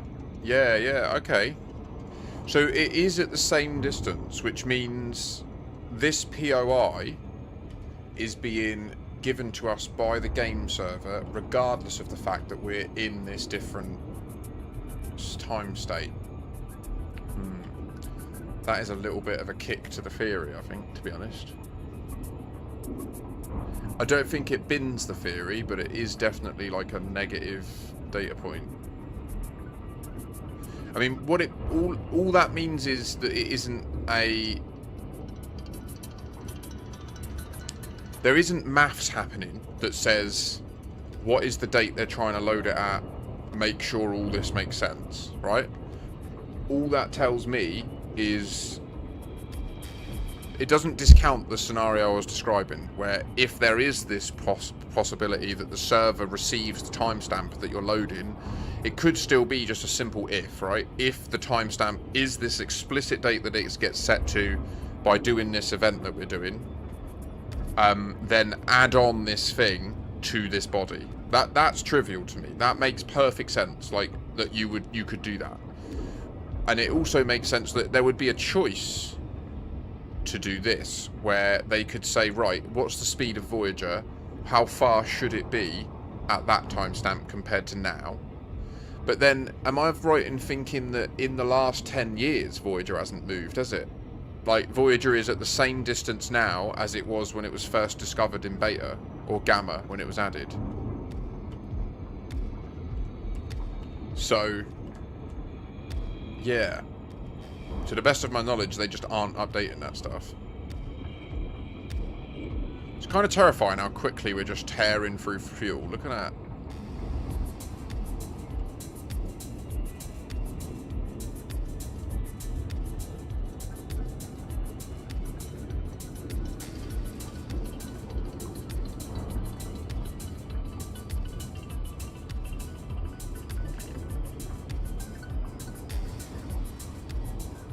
Yeah, yeah.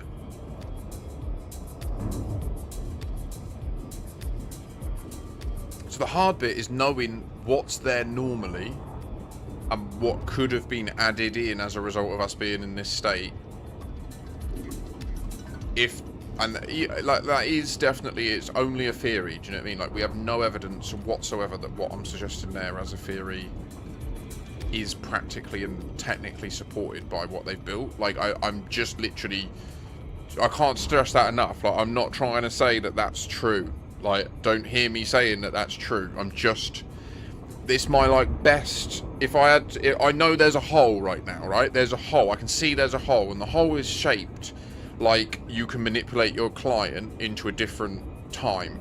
And I'm just trying to work out what could I fit into that hole that would make sense in the context of the mysteries of Raxxla and stuff. And that's the theory that I'm describing there. Do you know what I mean? I'm not like, I can't stress that enough. Like, I suppose, yeah, okay. It is only 10 years, isn't it? But it should have moved some amount.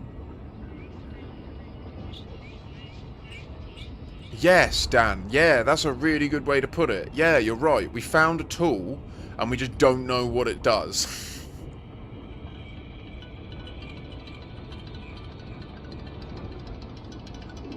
Yeah, but the challenge of that, Redmore... So, that's fair. And what we should do, I think, if we were to take that step, is to actually ground it in the state of the ships at Beta, because it was when it was in the Beta in 2015... that David Braben and Michael Brooks went on record saying that Raxxla was in the game and that it was something anyone could find. It wasn't a special thing. Anyone could find it.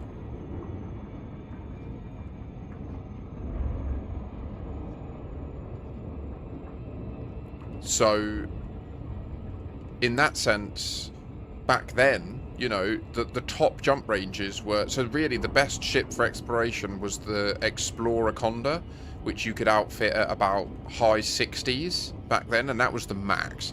DBX was the general go-to because it was a medium pad, so you could land it in outposts deep in the black, and it could hit about mid 60s.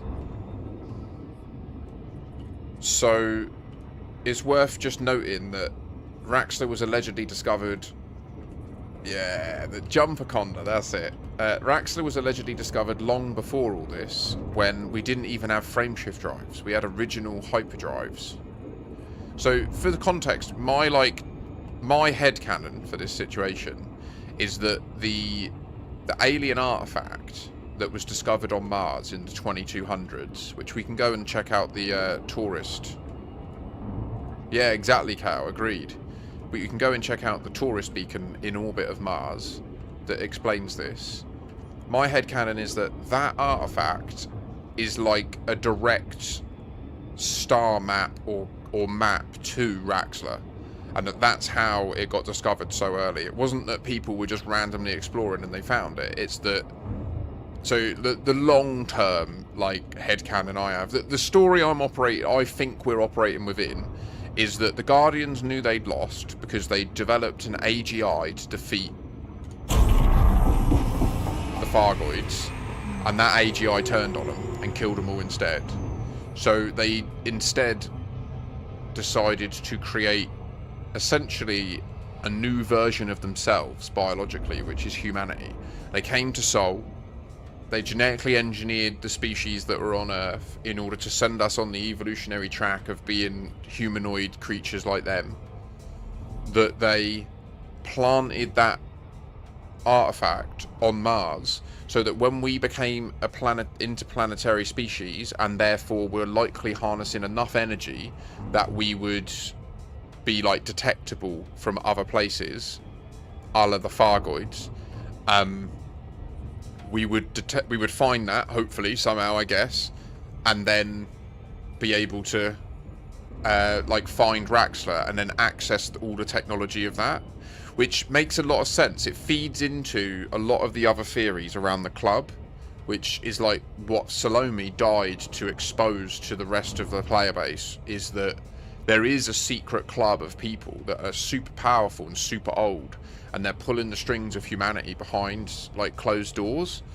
And like, in my mind, that all descends, like, the Dark Wheel is the club. They are all part of the same sort of situation, and in reality they know about some super threat, kind of like Emperor Palpatine in Star Wars. I think it's kind of like an amalgamation of Battlestar Galactica. So, like, the Guardians experienced, like, Battlestar Galactica, where they had to escape the bad AGIs. And then it's kind of like the club are sort of like the Emperor Palpatine, who, yeah, everyone says they're evil and they've got bad plans, but actually they know there's this extra galactic threat that's going to turn up and just fuck everyone. So, like, I think that's what we're in. Rereading the TT message logs. Are blue pants in and of themselves something that will blow your mind? What's that? What's the TT message logs? Sorry. Oh, the Territora.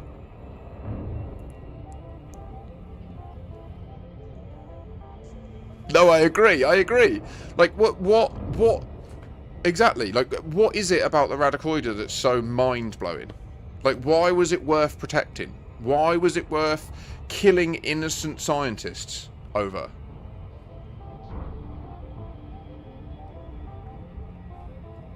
It's just a giant mushroom. That's it. Unless, of course, it fucking time travels, bruh.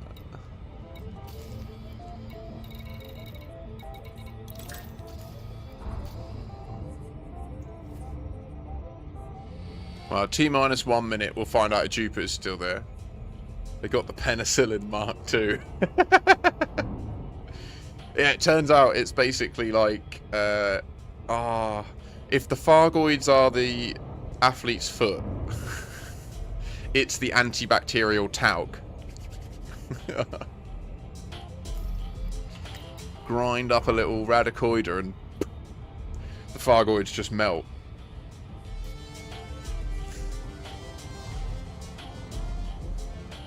It's space ecstasy. Oh gosh. Right, we'll get to 7 seconds, hit C, and then we'll engage Super Cruise Assist.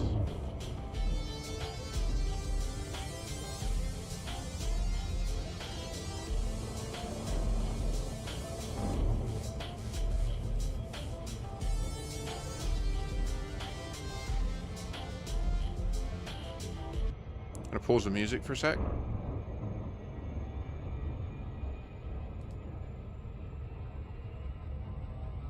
The only reason I actually followed this question up, by the way, by going to Voyager, was because of the way that they chose to show the Voyager in the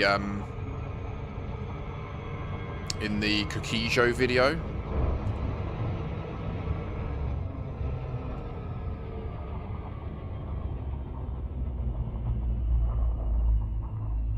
So look, it is stationary, isn't it? It is a stationary, static POI this far out.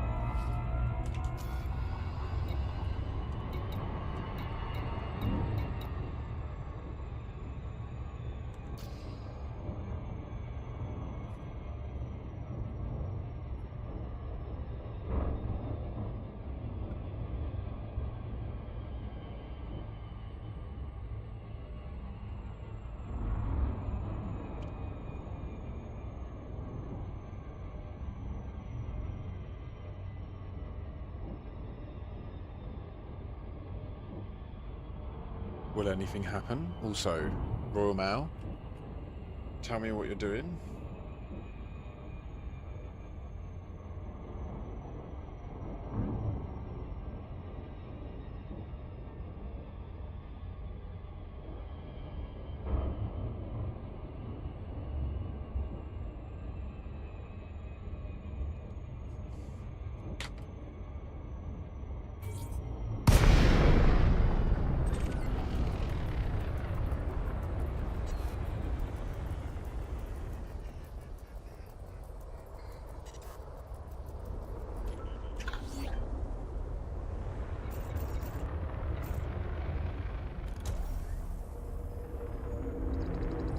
Wait, what?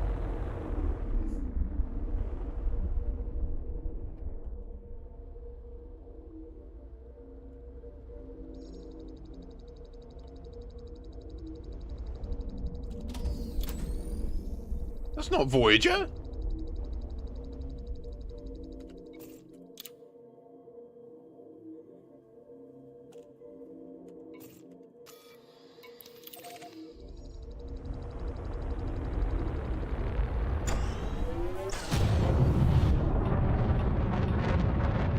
No problem. That's fine.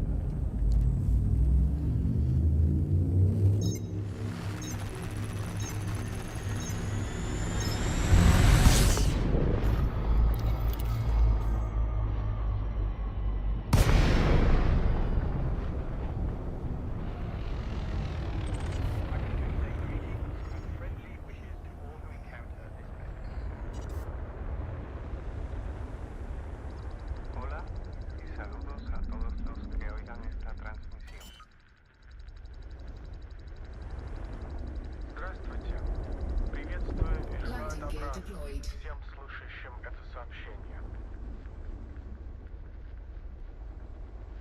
各位都好，我们很想念你们，有空请到这里来玩。 Hartelijke groeten aan iedereen.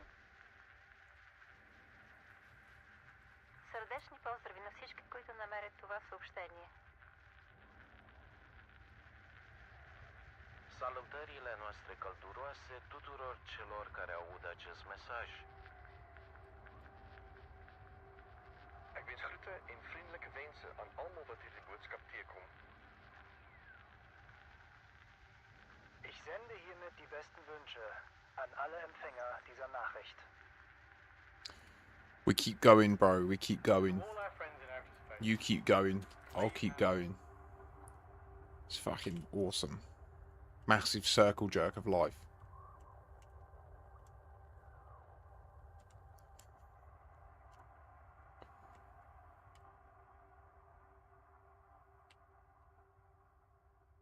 So wait, it doesn't speak.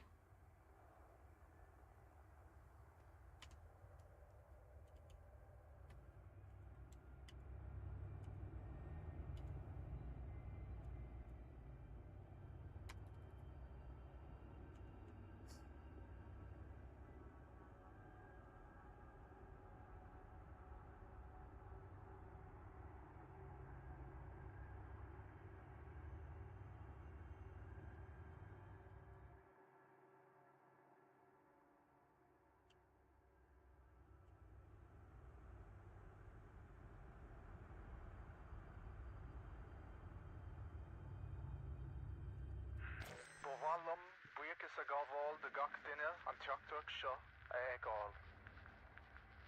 It's fucking cool, isn't it? Til alle vil jeg ønske. Jeg ønsker alt det bedste og held og lykke ude i fremtiden. We'll listen to a sec. Hallå allihopa som kan höra det här. Jag hoppas ni har det bra där ute i rymden. No imagery is there. Cordiali saluti e migliori auspici a chiunque raccolga questo messaggio. I'm saying no imagery, but you can't even see it. I wish to extend greetings and friendly wishes to all who encounter this message. Is that David Braben? I think that was David Braben. Saludos a todos los que oigan esta transmisión. Здравствуйте. Приветствую и желаю добра всем слушающим это сообщение. Nothing burger, in my opinion. 各位都好，我们很想念你们，有空请到这里来玩。Hartelijke groeten aan iedereen. Сърдечни поздрави на всички, които намерят това съобщение. Salutările noastre călduroase tuturor celor care aud acest mesaj. Ik wens groeten en vriendelijke wensen aan allemaal wat in de boodschap tegenkomt. Ich sende hiermit die besten Wünsche an alle Empfänger dieser Nachricht. To all our friends in outer space, may you have a wonderful time exploring it. このメッセージを見つけた人に幸せを祈り申し上げます。 No. Nada. Essa mensagem, paz, I felicidade feel like e amizade. there is no glory to be had here, but it was worth this. It was definitely worth pursuing the lead and eliminating it, right?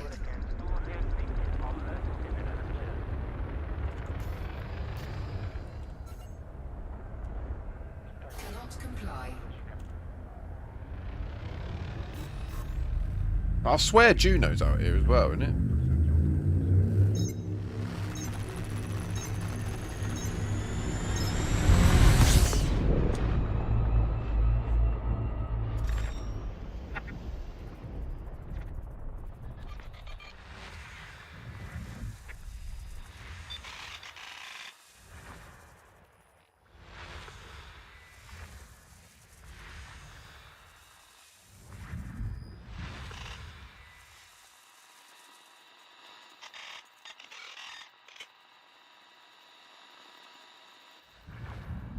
There's loads of them.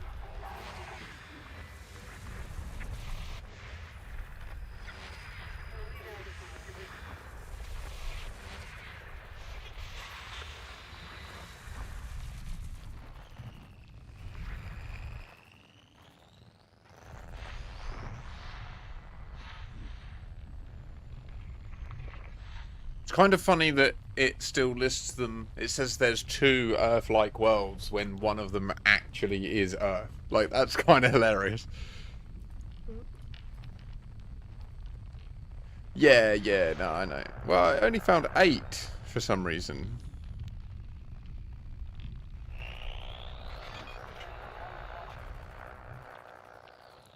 I meant more these ancient probes, though. I mean, there's a few of them, right? So I'm pretty sure...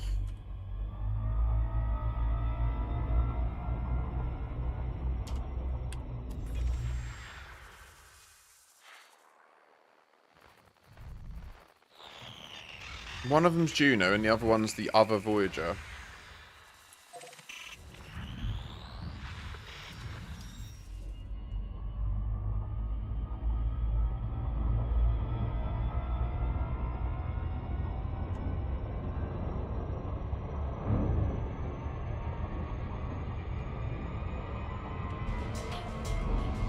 But we'll just check this other one out. It shouldn't take a minute. 10 minutes. Got to do it old school. Do we have to?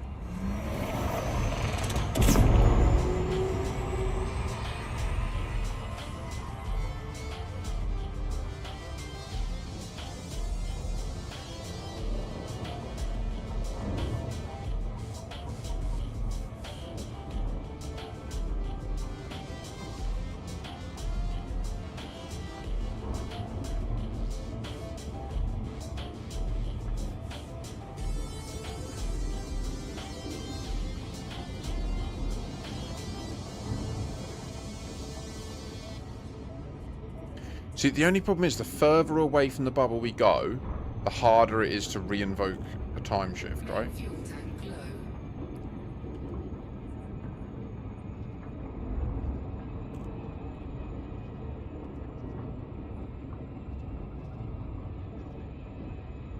Like, were we to get kicked or like have a crash to desktop or whatever. Not CTDs are really rare in this game, but getting kicked to the main menu is fairly common.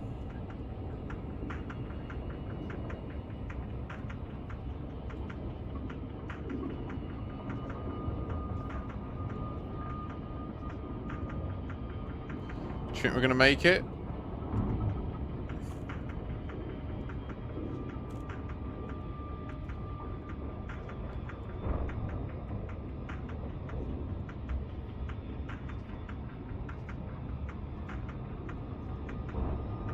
I'm gonna go to 1 million, I think.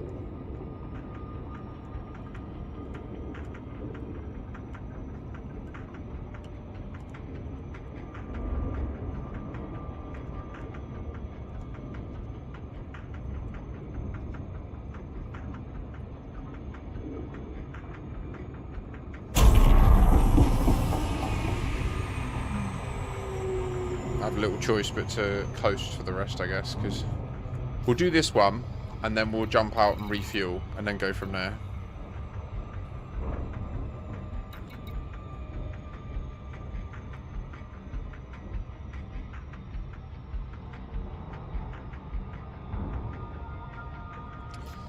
Wow, I kind of feel like even if they say that what we've reported, because they won't give us a response, like they will just literally move the issue in the issue tracker to like confirmed, and then if in the next update they fix it, they'll just mention in the patch notes we fixed issue tracker number blah blah blah, you know.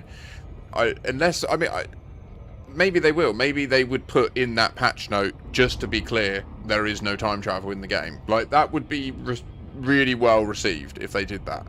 Because the risk here is, in my opinion, even if they say HIP 87621 is a bug, this is still a new concept that we've never observed, or it's not a new concept we've never observed. There was evidence that this stuff's been happening at Fargoid Spire sites for years. There's evidence it could be happening at other places and we're just not noticing. If I'm remembering correctly, I swear this shit can happen at Guardian sites when you go down to land at them and then it all changes. So it could be that for a long time this has been there to be seen. And we've just never looked at the orrery. And like literally, I can't stress this enough. The only reason I discovered this is because my mod, Ross, is new to the game and he hates landing in the dark. So the only reason that I ever put 2 and 2 together that this was happening was because I was at the Radicoiders in the morning. I logged in at the Radicoiders. I did a little bit of exobio. I went back to my colony, started hauling with him, and then he complained that it was dark when for me it was light. And that was the only reason. So like normally, say I don't know this, but say it transpires that Guardian Ruins also do this. Whenever we go there together. Right? So if I went to the Guardian Ruins with other people, I would go there with them and then we would go down together and we would time shift together. And then for the rest of our session, we would be time shifted together. So you wouldn't notice that, like, you've time shifted. Do you see what I'm saying? Like, we don't look at this as a possibility yet at the moment. And I feel like we should not sleep on that. Like, it is new and I think it matters. So I'll continue to, anyway, I'll continue to search for ways to invoke this state. and I'll continue to search for... I did that way too soon, didn't I? Damn it.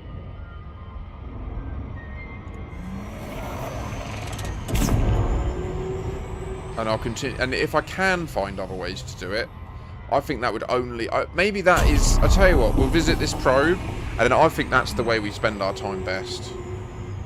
Proving whether Spire sites invoke it, proving whether Guardian sites invoke it, because we can jump out to them really quick in the Caspian. I can speed run it all day long. Do you know what I mean? And then that could be a valid data point that we then add on to the stack of this, and say to the devs, right, it's not just Radicoidas that are doing this. The question then, though, would be... yeah, I mean, if it turns out to be Guardian Ruins do it, and Spire sites do it, that could make a lot of sense, because there is this weird, like, interdimensional war happening. The only other thing I'd say is, has everybody watched the new video from Distant Worlds 3's YouTube channel? Because, to my mind...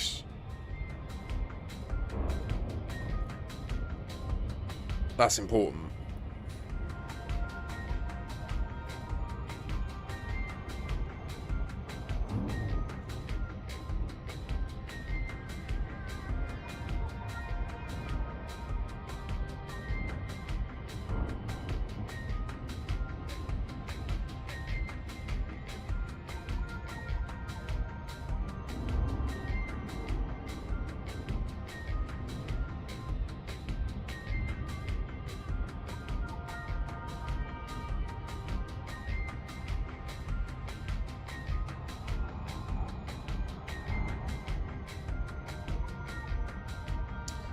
Interesting, Papagal. I didn't realise that. Maybe it'll be worth a return trip. What I think we'll do, we'll check this, go and refuel.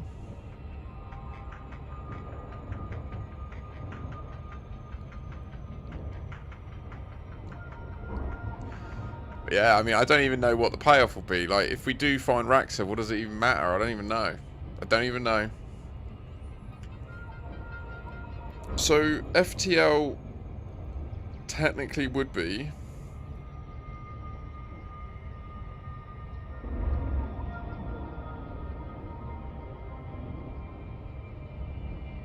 yeah. Well, I want to see what this ancient probe is anyway, since we come all this way. It'll only be a few minutes. I might go and get another little snackaroony, actually. I only think I need a little bit of sugar, you know? Just get a little bit of sugar, a little bit of nice and sweetie sweet. Maybe a little bag of little mini cookies.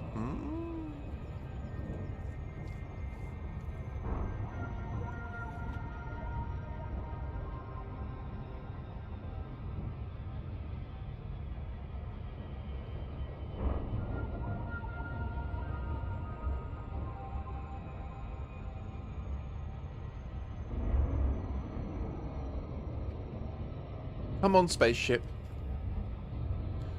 Go, go, go. Oh, I'm impatient. We can do one little pump. One little pump.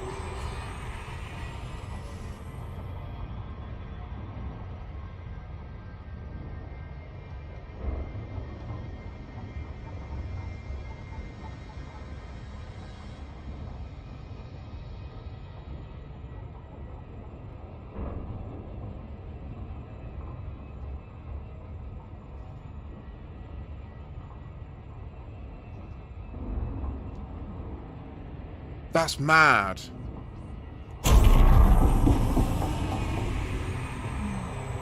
That is mad. Do you know what I love about them? Is, like, for me now, 300 milliliter can, I'm up all night. Like, I just get these. And you can get, like, in Tesco's, they do 5 for $2.50. So I normally get appetizer. I quite like appetizer, but you can also get any of the, like, you can get full fat Coke and Dr. Pepper and all that in them. So I prefer it compared to having zeros and stuff, you know. I'd rather have a smaller drink with real sugar than a larger drink. I just drink water 99% of the time. But that is really weird.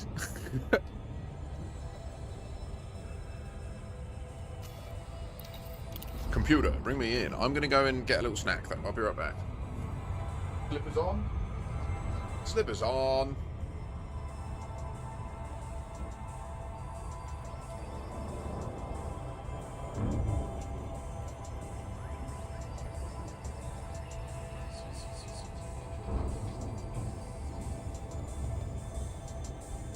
Be right back.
Got a cheeky tonics. It's all smashed up though, but well happy with that. I haven't had a tonics in months. Well, maybe last week actually, because now that I think about it, yeah, there was some in the bread bin, but oh well. Num num. We've nearly arrived at Ancient Probe 2. I don't know what one this is. I think it's Voyager 2.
Yeah, so just going back to Kale's question a few minutes back.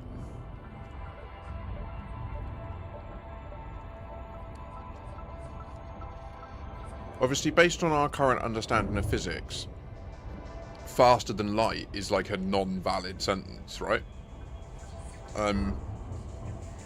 There's no evidence that that can exist. Doesn't mean it can't exist, there's just no evidence it can. So, I don't. Oh, it's New Horizons. Okay.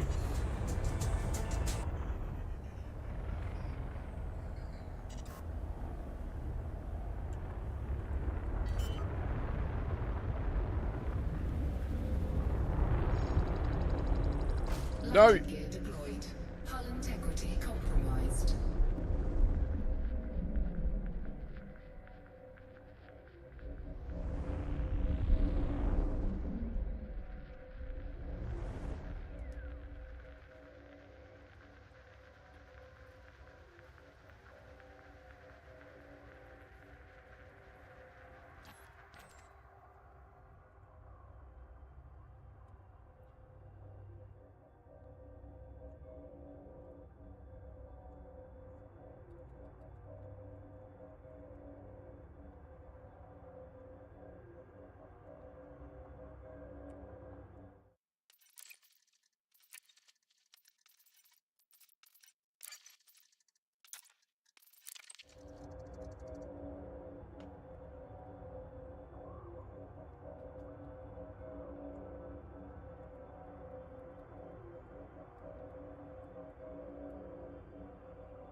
Fat old nothing burger.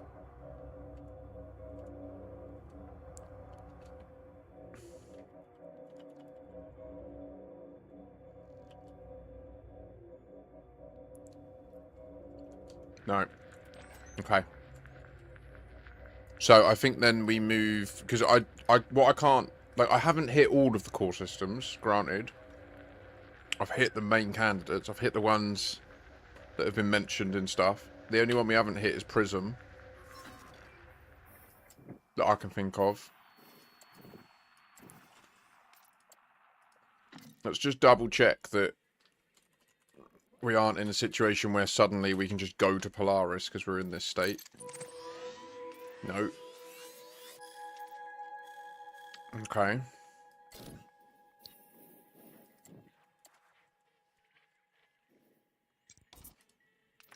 Just revalidate that.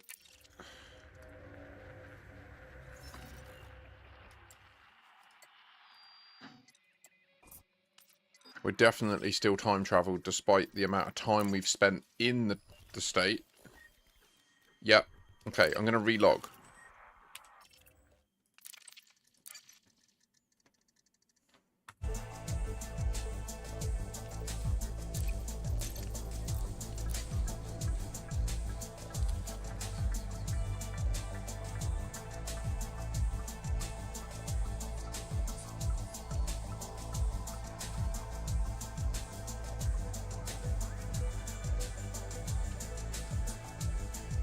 Someone smashed its head in.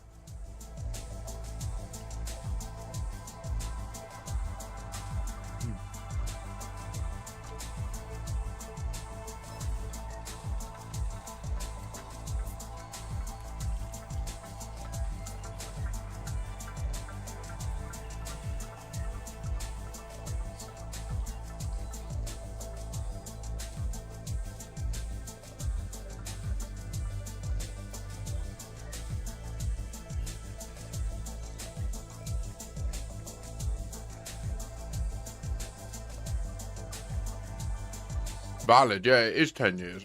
Okay. So it is loading systems at the Stellar Forge origin date.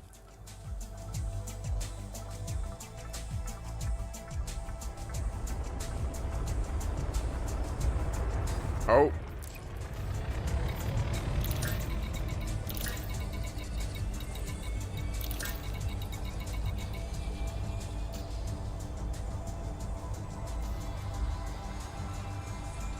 All systems powered on. Love it. Where are we going to go? Let's go and fuel up. And while we're fueling, we can... Are you scoopable? You are.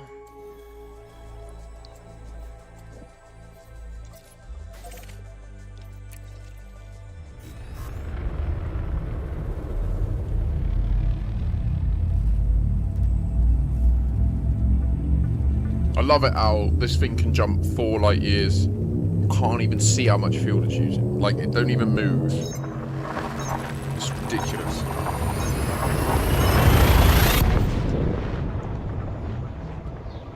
Sorry if your ears are now bleeding.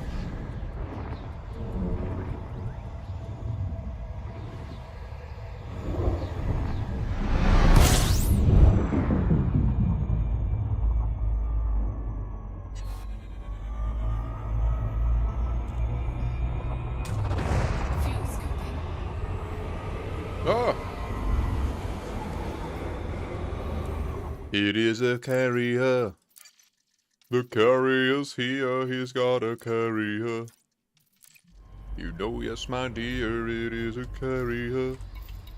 He's coming around.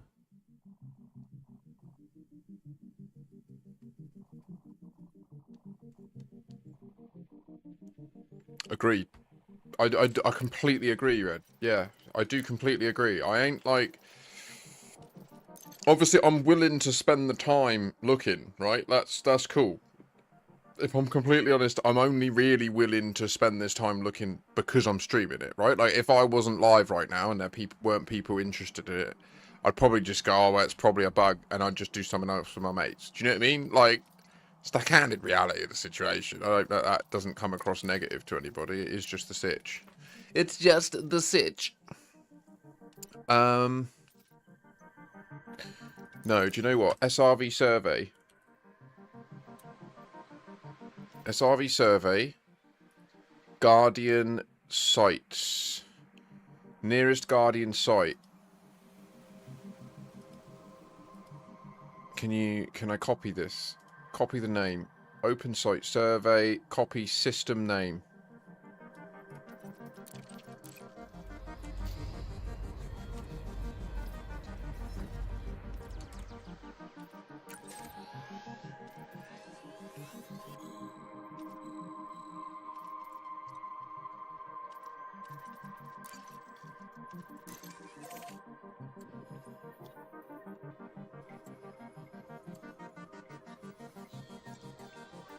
Oh, no, don't do that. Oh, whatever. We'll survive. We'll survive, hopefully.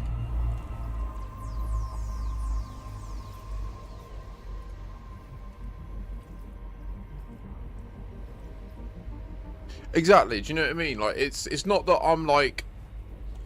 I hope it doesn't come across that I'm like fully believing that it is time travel. Do you know what I mean? It's just that, like, that is what... The only way to accurately describe the state that the client is in when you invoke this is time travel. Like, it is time travel. Do you know what I mean? It's just... I get that, like, it's not true time travel because there are limitations of how this game's built. So, for example, if it was true time travel, then when you invoke it, you would expect the bubble to just shrink back to be in the size it was before Trailblazers, right? I don't know. I've literally only streamed on YouTube for like 3 weeks, so I have no idea about any of it. I mean, I'm in awe at how quickly it's grown. It's mad. It's mad how many people are finding this stream and just hanging out. Well, the Voyager probes and that were a big nothing burger.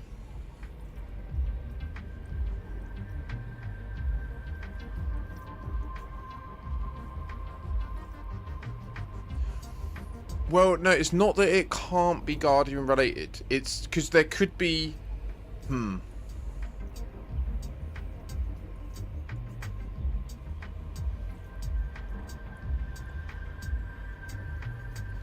This pattern of you go to a POI and it invokes this client state where you're in this thing. Oh, yeah. Could be the thing, right? That could be the key. So all I'm trying to do is validate... Ah, bless them. They need to get on PC. That's the problem. All I'm trying to do is validate that there are other places right now. I think that's the key step. So let's just pop to this ruins. It won't take a second. It's literally 2 jumps.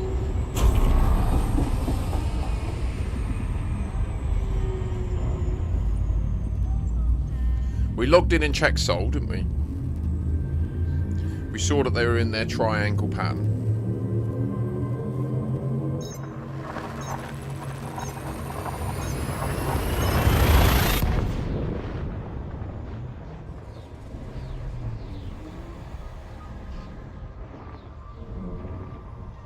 Yeah, 100% agree. Yeah, I think it's very possible that the Radicoida instance is completely an error, a bug. Oh my goodness. Why is it doing this to me?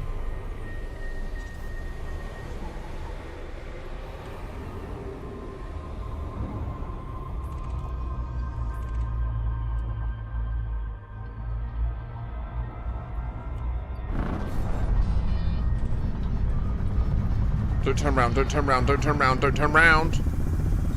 Go. Zoom. Zoom, zoom, zoom. GTFO. GTFO.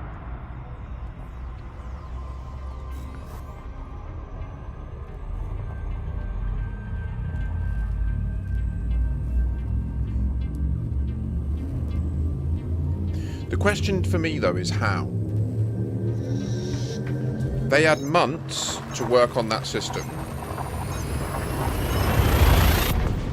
They didn't have to release it on any particular day.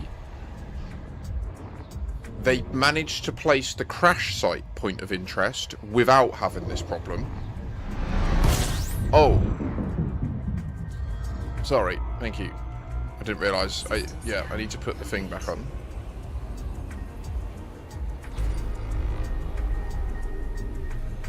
Good shout, Cal.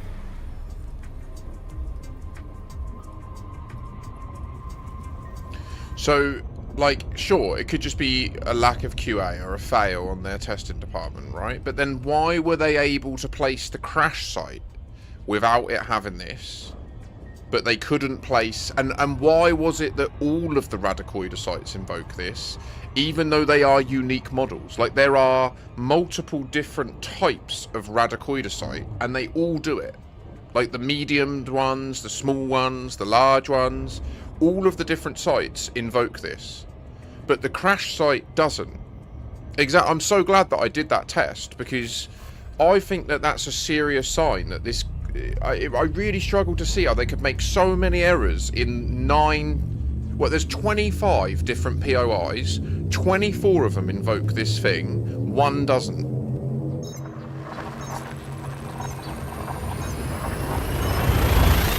Do you know what I mean? Like...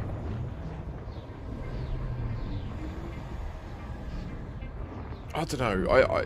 Now, but bear in mind. So it could be like I've suggested. It could be that they test the game without it being in the future. Like, it could be that they test the game with a timestamp of 10 years ago. That could totally be the case. Like, if I was a tester there, I would be open to that as an option. But then I would unquestionably, I would be at the table every single sprint, saying we can't always keep testing in the past. The game happens in the real time. That's insane. So, like, I'm certain that there's people just as bright as me that work there. So, yeah, it's like...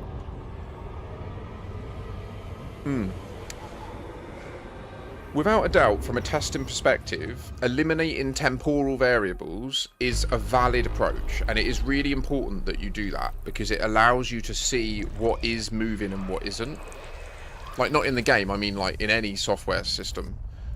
For example, I've worked on systems that are about booking, like booking tables. For example, if you live in Britain and you go to a Wetherspoons and you use the Wetherspoons app to order to your table or to pre-book a table for dinner before you arrive, the company that built that is called LiveRes, and I literally used to work as a software tester for them. Like literally, I tested the Wetherspoons app before any of you had ever seen it, because it was my job.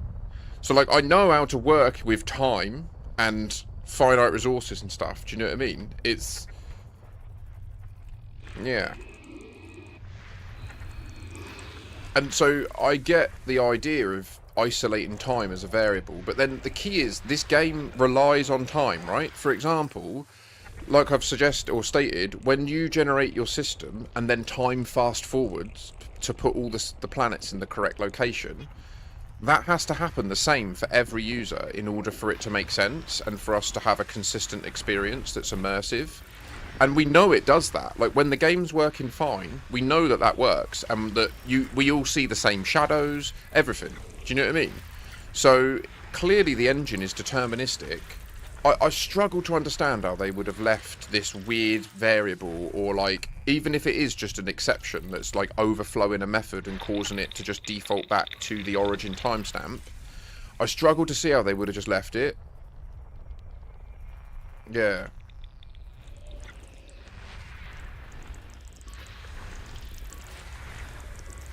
See, what kills me about things like Reddit and the forum is people...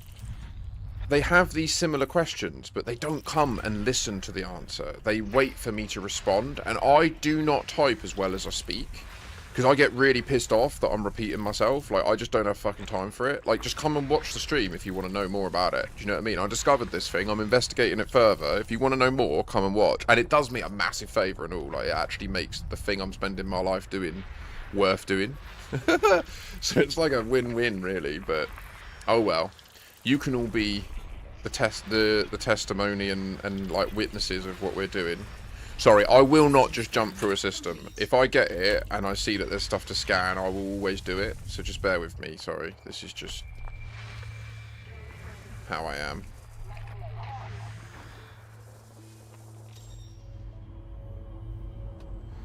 They've said nothing.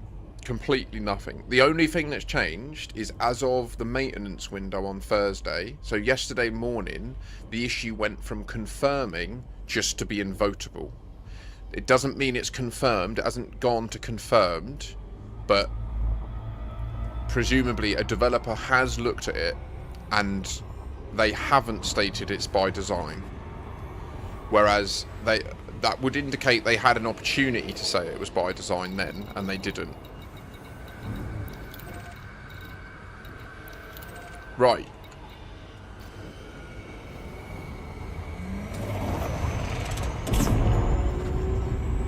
So, test 1. Ancient Guardian Ruins.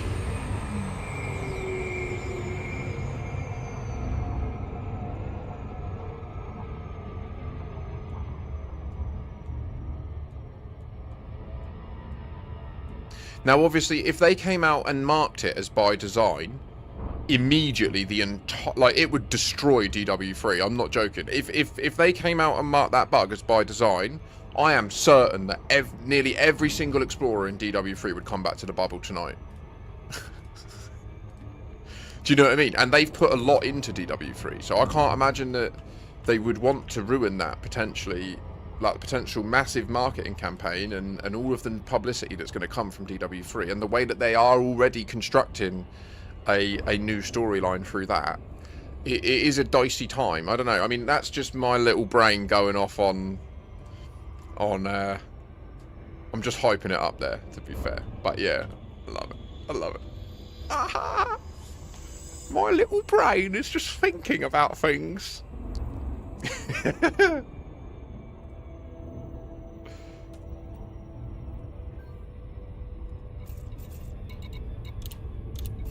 Roger.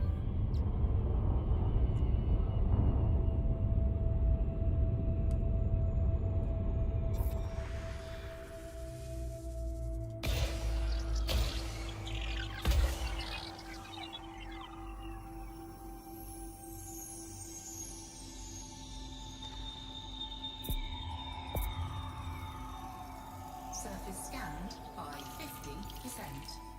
Surface scan complete. Okay.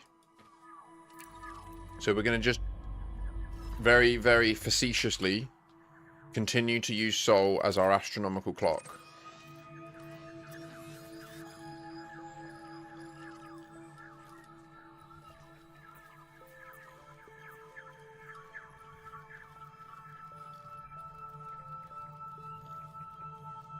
Okay.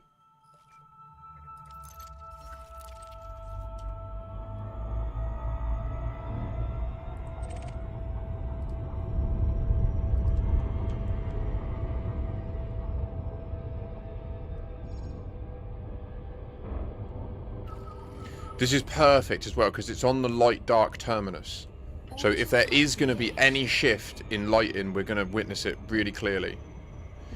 Even if we get within 88, it will only be once we hit the glide and instance with the ruins that any shift might happen. So the prediction will be, if this is going to work, we're going to glide. As we hit the glide, it's going to... shit will change. We're now approaching instance range. We are in instance range.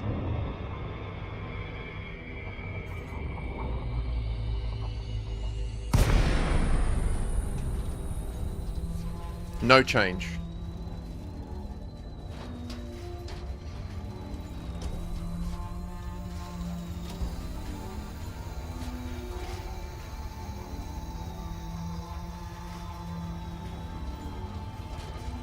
What do you mean, Mr. Aiden, when you say I don't think you are?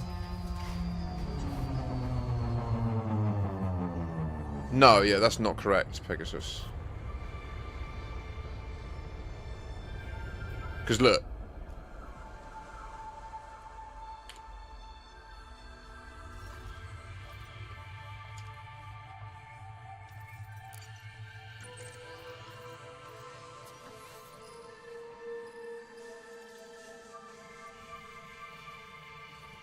Unchanged. Okay. In the interest of thoroughness...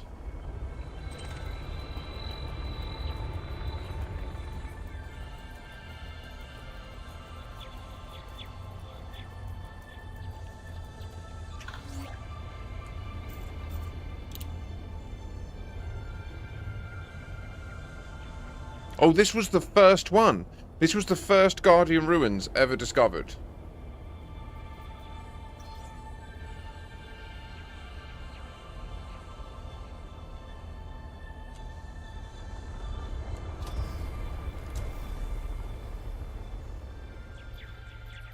Checking again. Something changed then. I don't know if that was just terrain rendering with my settings. But I'd rather be thorough.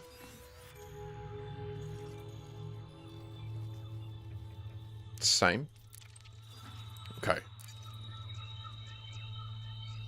Okay. Hard pass. Nothing burger. No comprende. In the bin. Get in the sea with your theories. Okay. Guardian Ruins Site 1 in the shitter. Fuck. Okay.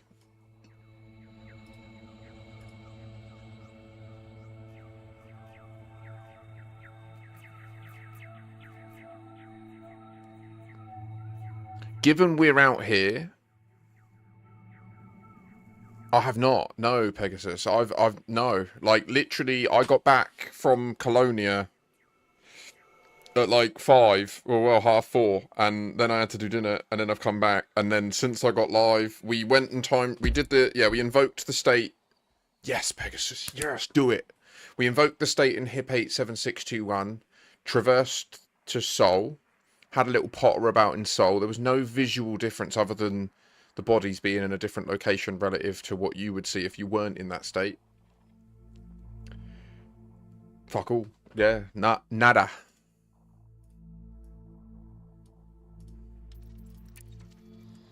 I'm going to try one more. I'm going to try the Gamma layout.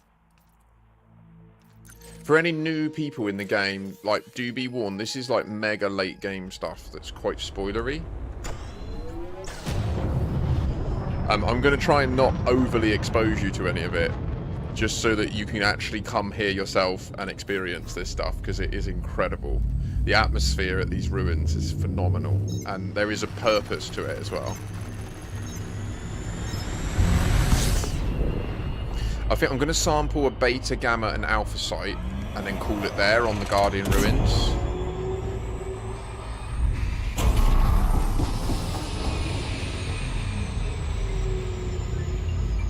I just want to say the Caspian is phenomenal. Absolutely phenomenal ship. I didn't realise how phenomenal it is at this role, but as a deep space research vessel, outrageous.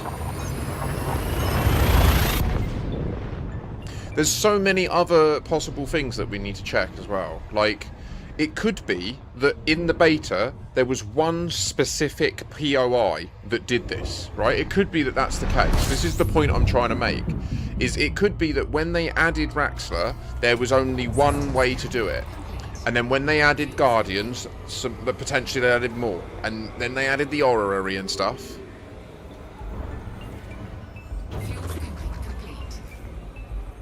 I think that is the Gamma site, isn't it? That I'm about, or... Yeah, I think that is the one I'm going to now. I don't know, I often forget the open site survey. Yeah, this one looks good.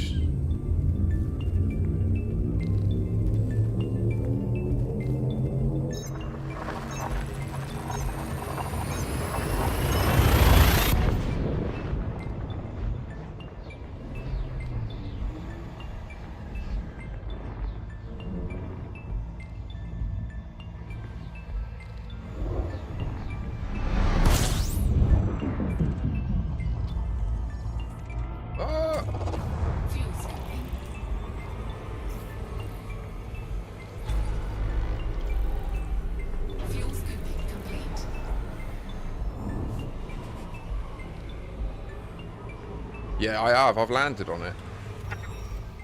That's how I think the experience of pulling that off is how I managed to just first attempt the Planet of Death earlier today. I've had a mad day today. I landed on the Planet of Death, spent an hour on it, got all the exploration data of Colonia and handed it in. Speed ran back from Colonia to the bubble in 40 minutes. And now we're back on a Raxxla hunt. Oh my god. I know that it doesn't reset the orrery. Once you invoke the state, it persists until you log out to the main menu and log back in. Unless you log out at a Radicoida site, in which case you will log into the game in this state where you, for the rest of your session. This is why I think no one's noticed it, because people that talk about the game generally play together and stuff. So, like, if you were there with a mate doing exo bio, you would both be in the state, and then if you left together and went and did something,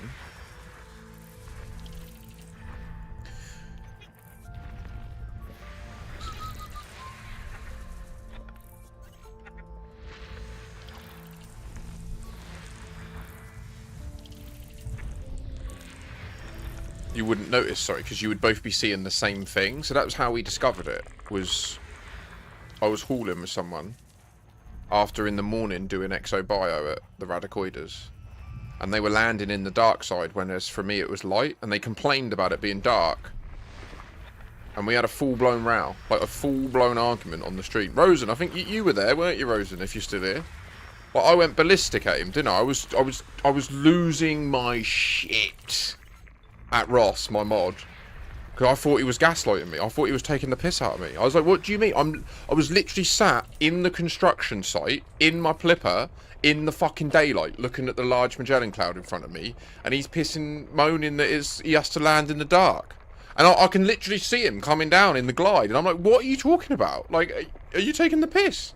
And in the end, I got him on the Discord call, and I saw his screen. I could see that he was in the dark, and, like, we've got screenshots of, from his computer, we're in the dark, and on mine we're in the light. It was mad. And then Rosen very kindly offered to go to the Exo Bio site and trial it. He proved that it was happening to him as well, so I raised a bug, and nothing came of it. No one listened, no one upvoted. It just got deleted.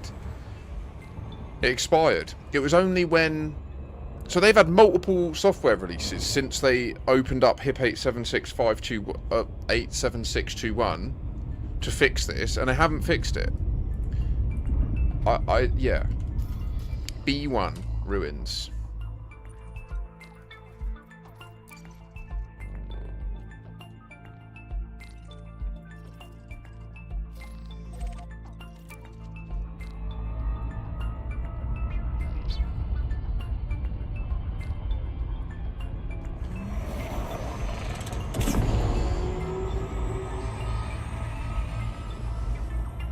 The key will be if we can find another mechanism to invoke the state. I think that will be, between now and them confirming anything, if we can confirm that it happens in other ways, then I think that lends credence to what I've been saying about how we should be looking at this as like a new edge to the problem of Raxxla and these mysteries.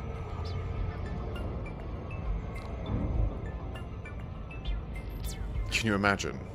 No, I haven't tried that, but can you imagine? If it just gives it back to you. Like, oh yeah, that's a thing for you.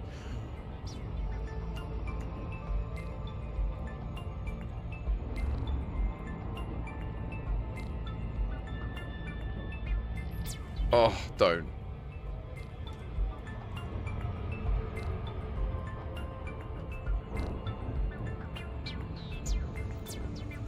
I saw the meme post of someone on Reddit just saying, has no one tried this? And they'd searched for it and then changed the text so it looked like it had found it.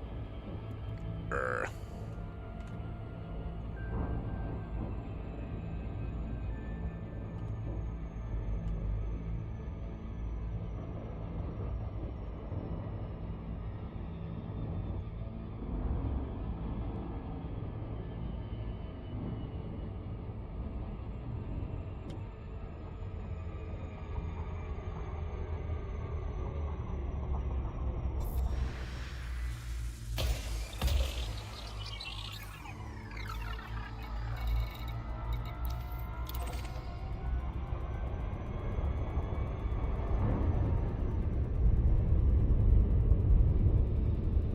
Oh no! You didn't actually get a free conda from Meccan. Like, Commander Meccan genuinely did give away 100 free anacondas for the first 100 people that sent him evidence they travelled to Hutton Orbital. So it's even more conflated. Because now, like, if you ever ask an AI, like, can you get a free Anaconda for going to Hutton Orbital, it will probably say, well, maybe. Orbital flight engaged. I love that.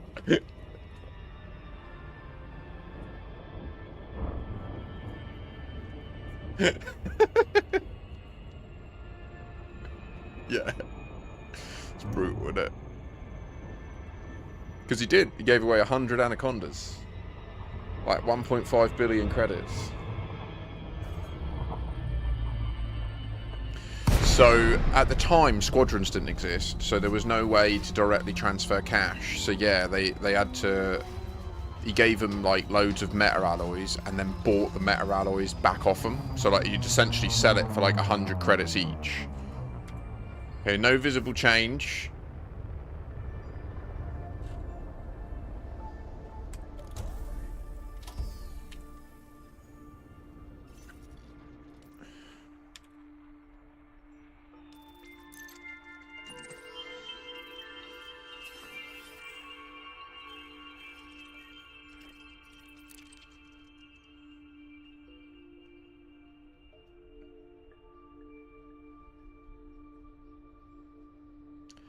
I'm going to try an alpha site only next, and then that will be it. Yeah, no cigar. This feels like a big nothing burger out here. But science happens in the detail, not in the assumption. So we should try the last one nearby. I think alpha, beta, and gamma is enough to trial to know that we've... There's only a few more, and they're quite rare. There's the crossroads... Oh, there's sticky hand, squid... Robo Lobster. So and bear. And turtle. Okay, so we would have done 3 out of 7 or 8.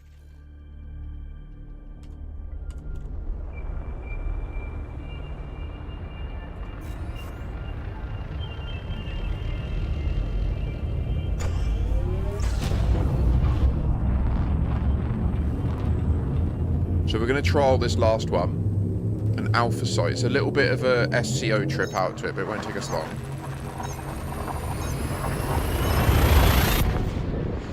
Yeah, I don't know where they get these names from, to be honest. Yeah, Canon named them that. I don't know. Yeah, that's it, Cal. Whereas now you can just literally join someone's squadron and they can just transfer you like 20 billion credits. Hi, Nicholas. Fuel tank complete. It is Redmore, yeah. I was a member for the last like 8 years, but as a result of this mystery, I've backed out because a couple of them were a bit difficult.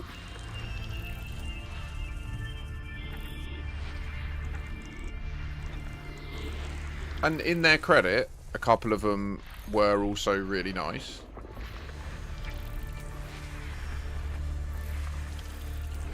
But I'm just done with dealing with bullshit, do you know what I mean?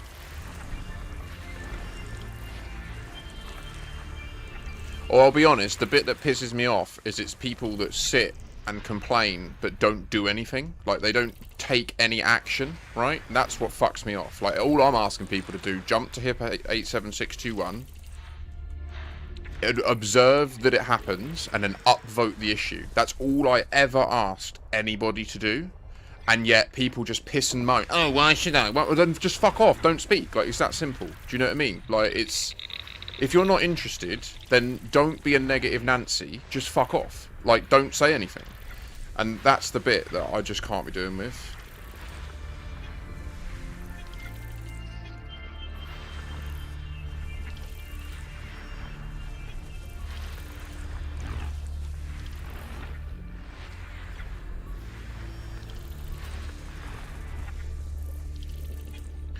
Like, I'm all on board for skepticism. Like I say, like I've been saying from day one, this is probably a bug. Like, I don't know how hard it is to... There's I mean, Canon's probably the biggest player group, other than now AXI. I think AXI, Canon, are probably the two largest player groups in the game. Maybe Sidewinder Syndicate, but that's more focused on sort of more casual and newer players.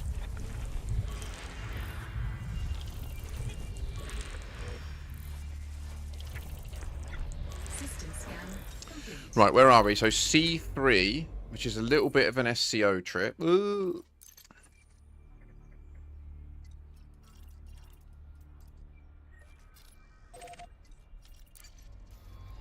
Just check there definitely aren't any more nearer.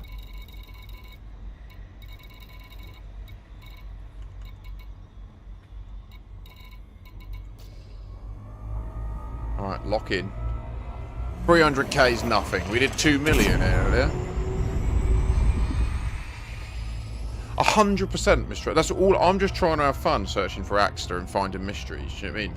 And I'm proud that I've uncovered something that no one else has noticed. Like, I think that's really good. That's a good sign. I ain't saying it ain't like I am, and I ain't saying it ain't a bug. Do you know what I mean? I get that HIP 87621 could be a bug. It does not change the fact that this concept is something we've never considered before. Like, it's not that we. It's not that it never happened before, is the point I'm trying to make. It's not that there's never been any other account that's been in this state of being in the time travel state. It probably has happened in the past. It's just that no one's noticed. That's the point I'm trying to make, is that we shouldn't ignore it. Because it's incredibly difficult to notice. Like, the only reason I noticed, as I mentioned earlier, was because I was hauling with that person that complains about it being dark. Which, like, was crazy. Most people have played the game so long that they're quite jaded by a lot of the little bugs and stuff, right? So when they go to land on a planet and then the lighting gets a bit fucky, they're like, oh, that's just what the game does. And they dismiss it, right? I dismissed it. When I first landed at HIP 87621 and it was all fucky, I dismissed it. I was like, they've obviously got a bug with their lighting. That's a bit shocking. But I remember saying that on the stream when it happened. So I'm just as guilty of that as anyone else. I ain't saying that, like, you know, I'm like omnipotent or something. Like, it was purely because I spend time nurturing new players and I happened to log in at the Radicoider in the morning and then go back to my colony in one continuous game session and start hauling. It's the only reason it was noticed. Which is nuts, you know? And the amount of potential situations that can happen where people might even log in at the Radicoider but then, like, just for whatever reason get kicked to the main menu or, like, switch to a different PG and then reset the state. Like, it's so high, the amount of potential branches in that path. And the probability of it being not noticed is quite high, you know?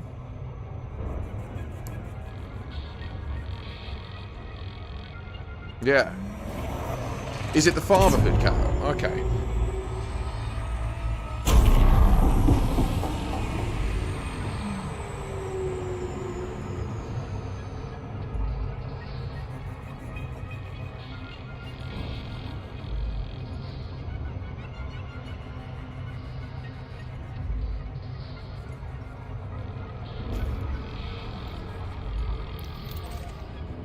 Okay, Ancient Ruins Site 3 being trialled. Current estimation is this will be a nothing burger and is essentially a waste of time, but we are eliminating something, which is good. Next, I'm going to go to a Thargoid Spire site from here. Oh, there's another one called Fist Bump. I didn't see that. I've never been to a Fist Bump. Yeah. 100% Cal.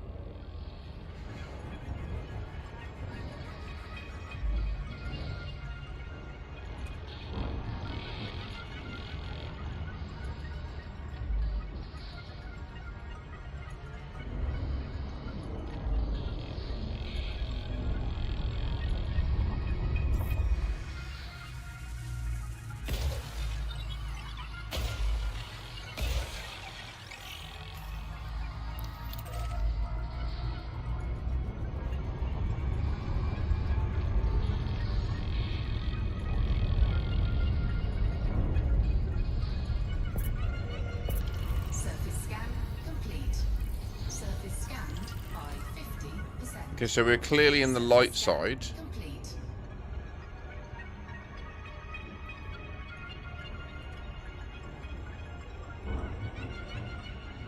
Orbital flight engaged.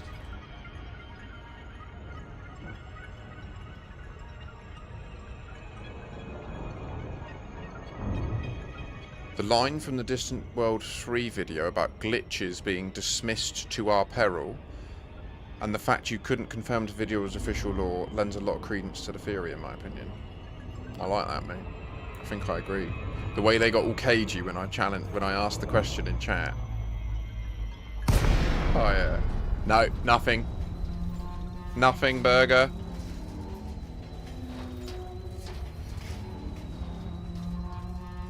In the interest of completion, I am going to land at this one just to shut the door on the Guardian Ruins, and I'm going to make myself over to the Fargoid Spire sites.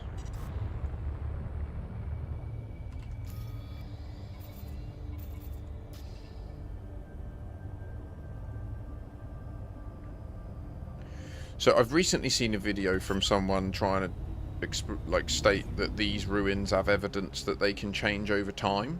Landing gear deployed. For example, they highlight that in the center here, there's this collapsed region.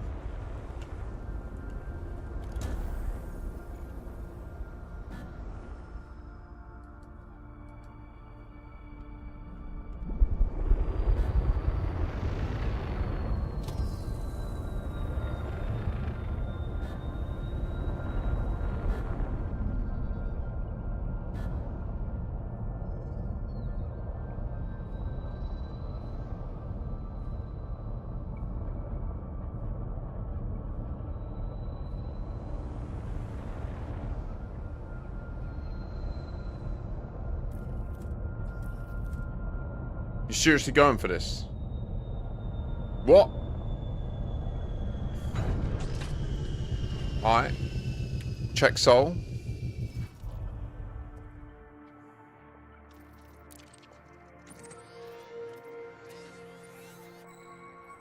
What you're seeing me do here, this check I'm doing here, is not part of Raxxla Hunter's playbook right now. And that's what I'm saying is should change.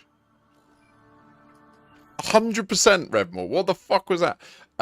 This is simply all I'm saying that should change. That's the only thing I'm saying that any Raxxla Hunters or Mystery Seekers in this game should change. Is when landing at shit like this, check soul.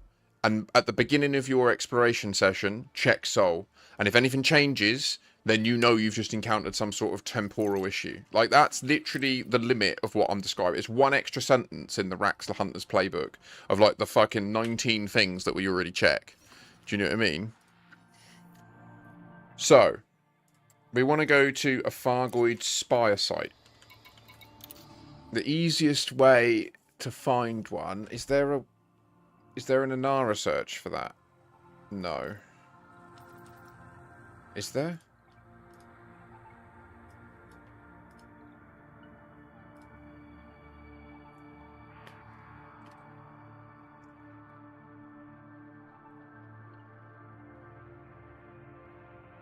Just, you need Federation rank. You need to work for any faction that is aligned to the Federation. By doing positive actions for them, you'll slowly accrue same as grinding Empire rank. Literally the same. In the Federation Navy. I can't remember. It's like 3 or 4 promotions in that you get soul.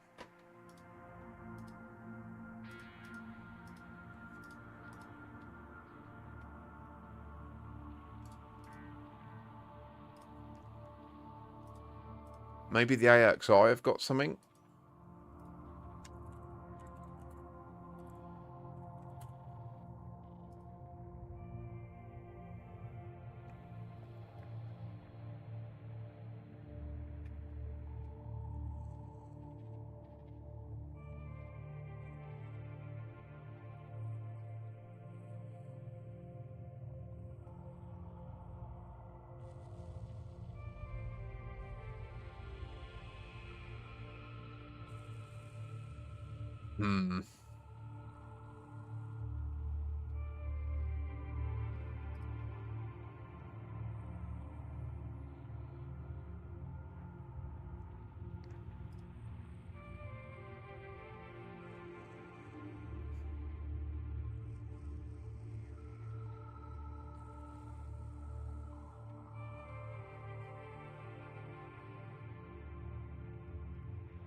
Nice. Good progress.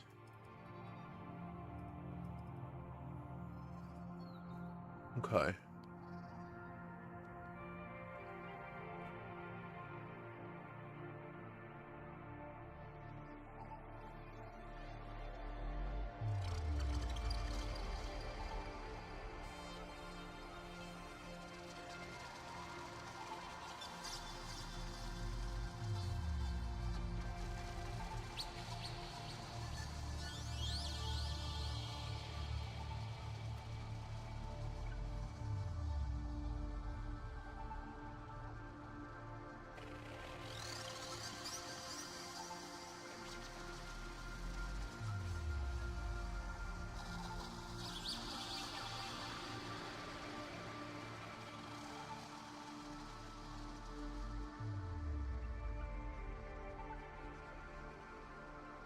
You see, the Radicoida is almost like, it almost could be described as the Guardian version of Fargoid barnacles. Do you know what I mean? Like the way that they're blue instead of green, and they grow really tall, and they create like a mist and shit.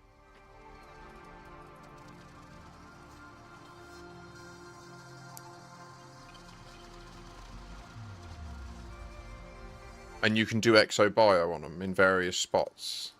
There's so many interesting parallels.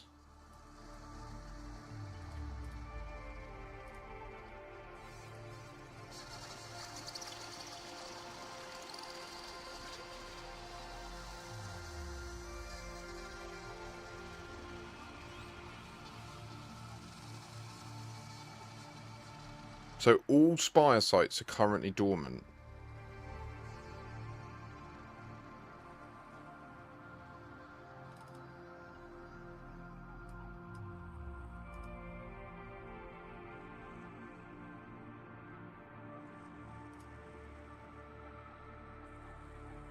Here they've, look at this, look, in this,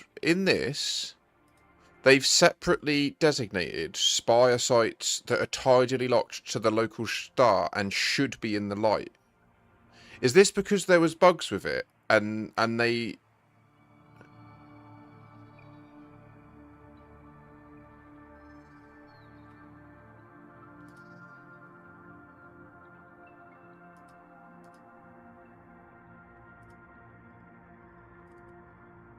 I'm going there.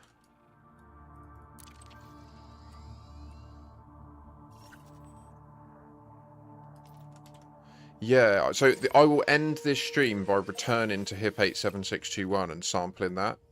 Hi, Lana. How are you?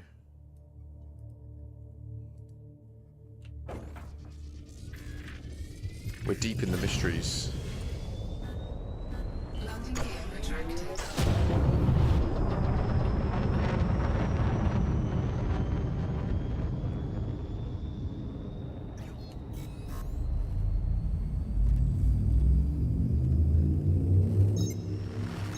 Okay, 6 jumps to the next revelation.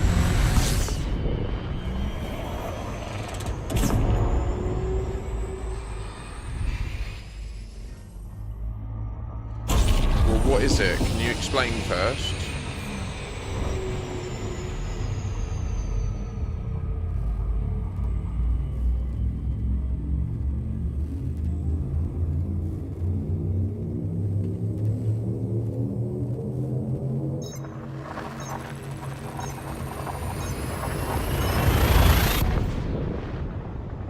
Oh!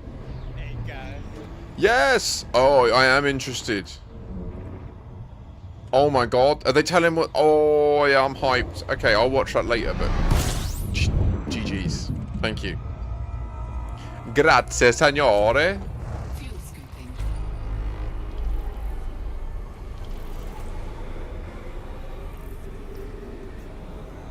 What? Yeah, go on. Wagwan.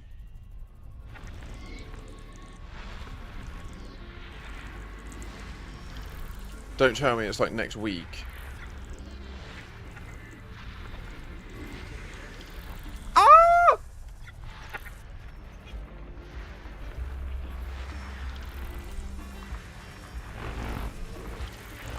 my god. Whose dick do I suck to do a sponsored stream? Genuinely. I'll lick an arsehole. Oh, I'll send Lana to do it. Yeah. Lana, can you hook me up?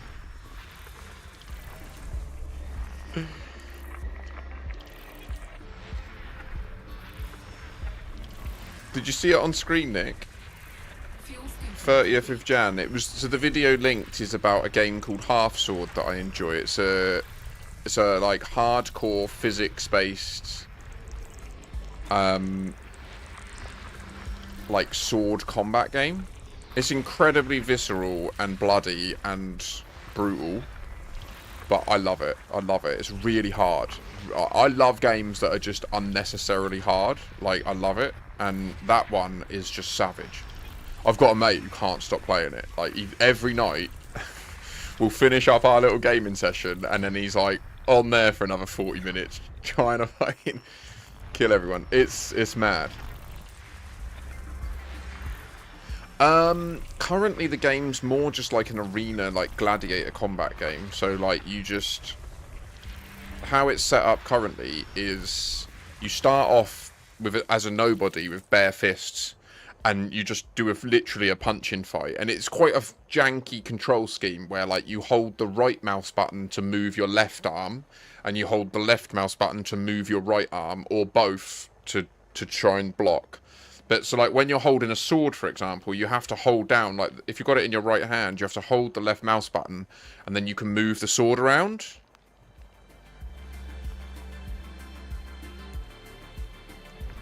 You have found your home, Redmore.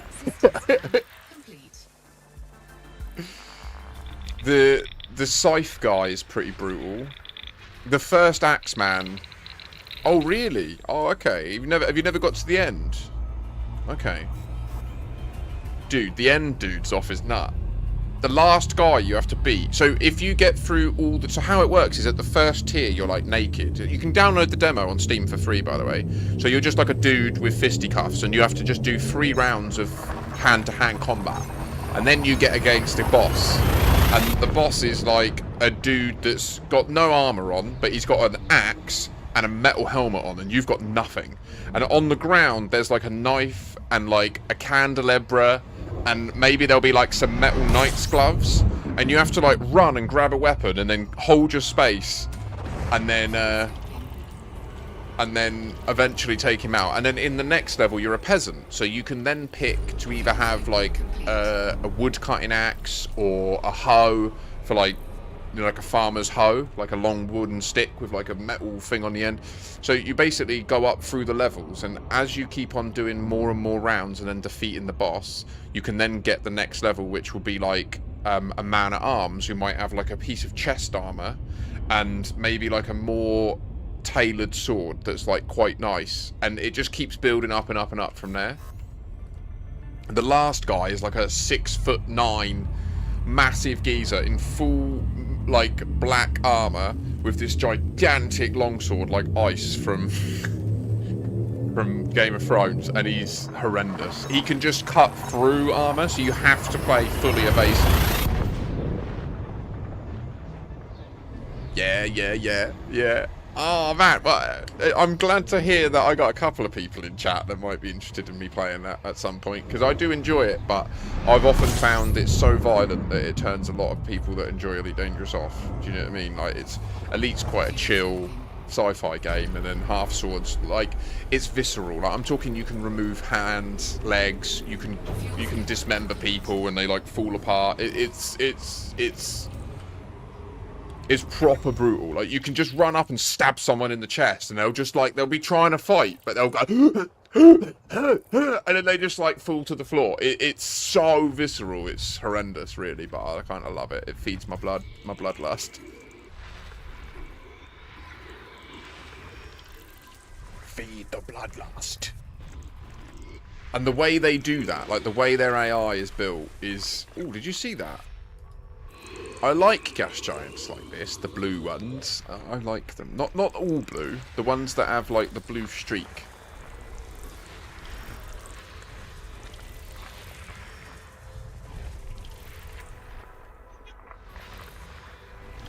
So apparently it comes out next week.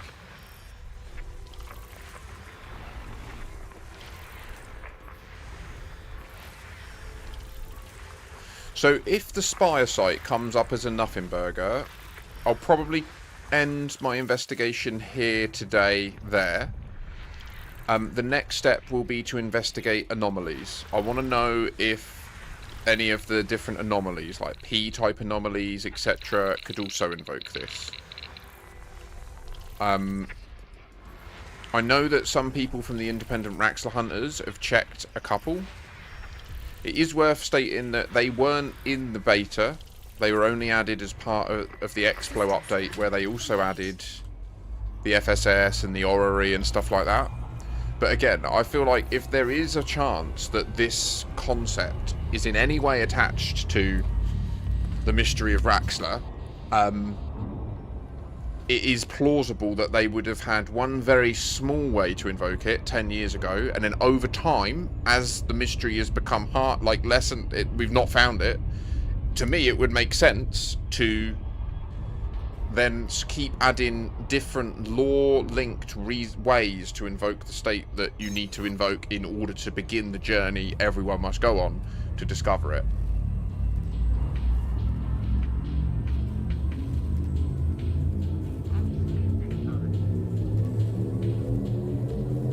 Yeah.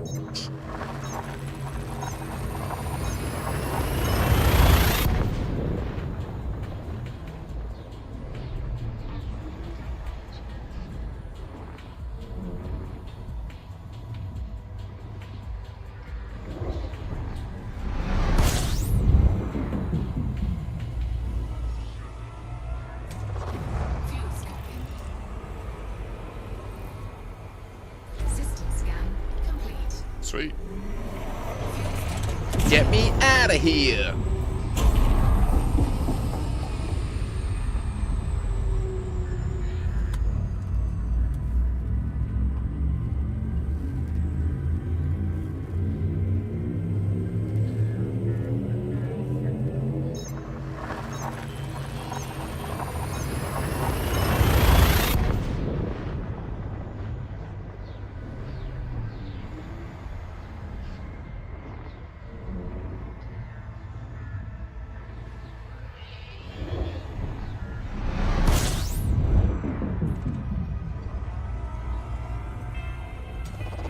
Fuel scoping.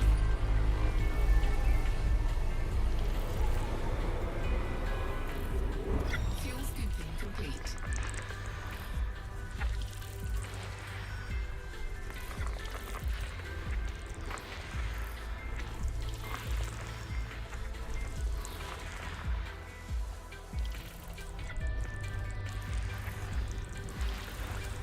System scan complete.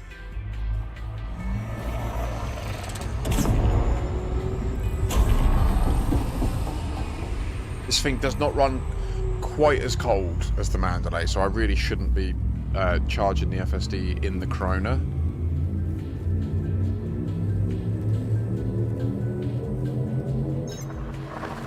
Right, so this system allegedly has a dormant Spire site present. So I've only ever visited Spire sites once, and the one time I went, I swear I witnessed the same issue.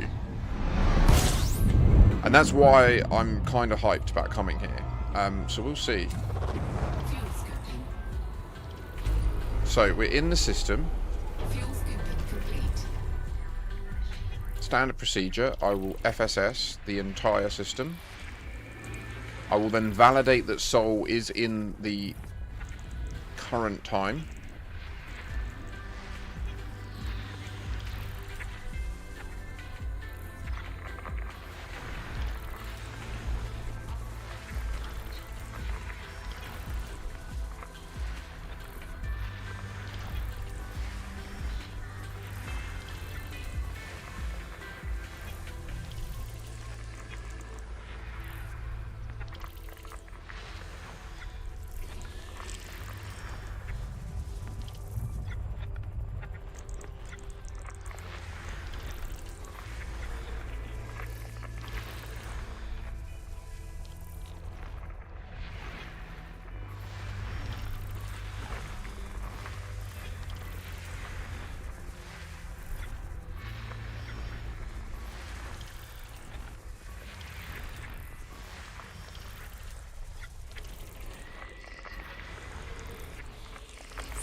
Ready?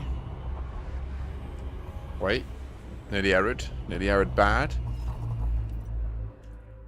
Nearly erred. Unforced error. Don't do that.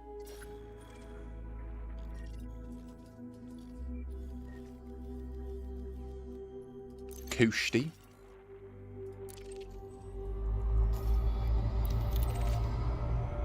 So it doesn't hurt to have that route plotted, actually.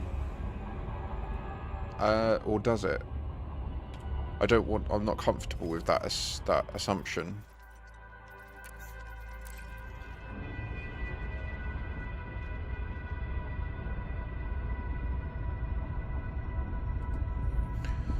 So if it's a feature, then I think what I'm doing now is essentially attempting to answer that second question, because I can't answer if it's a glitch or a feature until the developers tell us, and the only way that's going to happen is if all of you, in fairness, what you should do is go to HIP 87621, visually and physically validate that it's happening for you as well, and then go and upvote the issue in the issue tracker. And if we can get 1,000 people to do that, they will tell us in the next week if it's by design or not. The key is that people take action and they don't just try and talk about it, but then don't actually do the things the developers ask us to do to get answers. So we're approaching a Fargoid spire site that's in the light.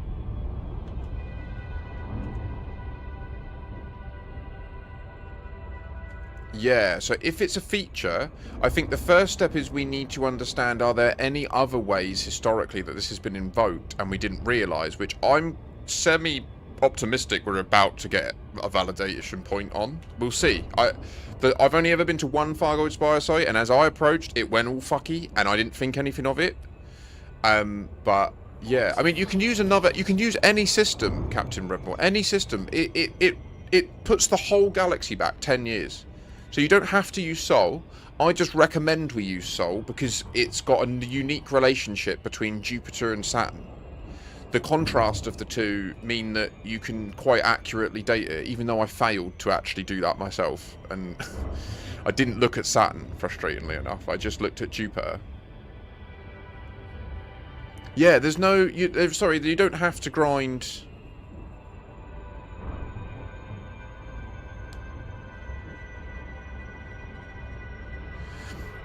Because we just don't know that there aren't other ways. Right. All looks fine. Looks very gross, but looks fine. Oh my god.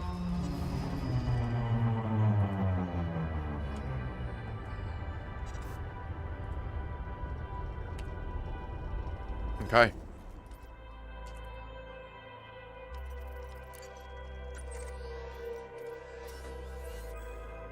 So this check I'm doing here, you can do this with any system. Absolutely, Redmore. Unless you've, built this routine into your checks, you wouldn't notice. Nothing changed. Spire site. This dormant spire site is a nothing burger. Well.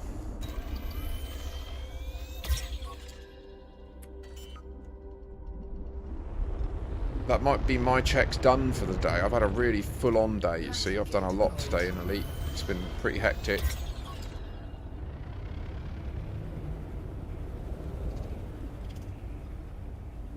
Is there anyone else live right now that I can raid into? I wouldn't mind handing you all off to someone that you're interested in seeing.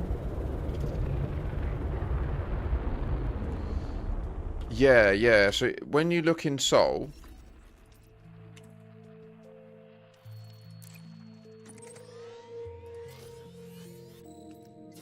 what I did, I'll show you the exact process I went through. I would zoom out because I was trying to see, was it year? So in my head, I had the hypothesis was if it looked as if the date it was moving back to was within the last 6-ish months when they could have been working on it, 10 years ago, which was the origin timestamp of the Stellar Forge, or 1960, 1st of Jan 1960, which is the origin UTC timestamp, then my assumption was that it is probably a bug. And even though I'd still stand by that we need to consider this now moving forwards in these mysteries, it's probably a bug at HIP 87621. So my goal was really just to see, does it look like it's multiple years? And so I was focused on these two, which take, I mean, this takes 4 million days, right? To go all the way round from there, all the way back round. But, so, yeah, bad idea, basically. I was in a rush and I just didn't think it through. I was excited. And then, because they didn't move years, I was like, okay, cool. I'll just zoom into here. And I literally just zoomed into about here so that you could see Jupiter and these guys. And I took a screenshot. And then I went to the site and I did the same process, right? So I went to the site and then I came back here. I checked this and I was like, oh, okay, they've barely even moved. So it can't be years. And then I zoomed in to like here. I just didn't pay attention to Saturn. And the annoying thing is Jupiter and Saturn, they orbit in opposite directions, right? So I saw Jupiter move from there to down at the bottom. And I was like, what? It's moved about 10-15% of its orbit. Jupiter takes what, 15 years? So yeah, I wasn't trying to be super accurate, but yeah, people have put a lot more rigor into it and they've come to the conclusion it seems to be that we're loading the game in a way where it's showing us the Stellar Forge in its raw form, not wound forward in time. But what I can confirm,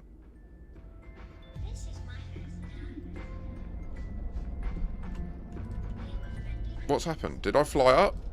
I was flying down, wasn't I?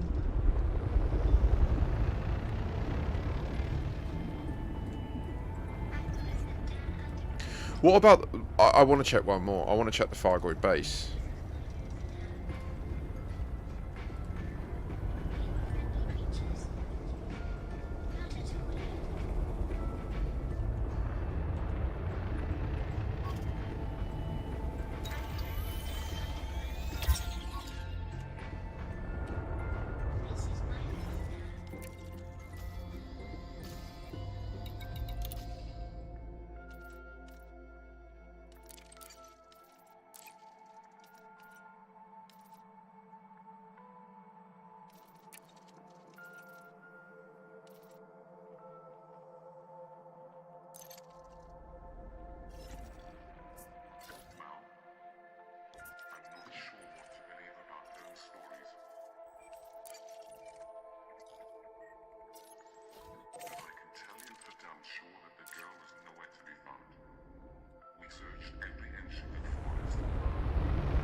I'm going to check the Fargoid uplink base as well tonight. If you guys can have a look, or girls, peoples, if you could let me know. Humans, tell me if there's a streamer to raid. I'd be down for handing you off to someone you're interested in watching. And I will check that video before I go.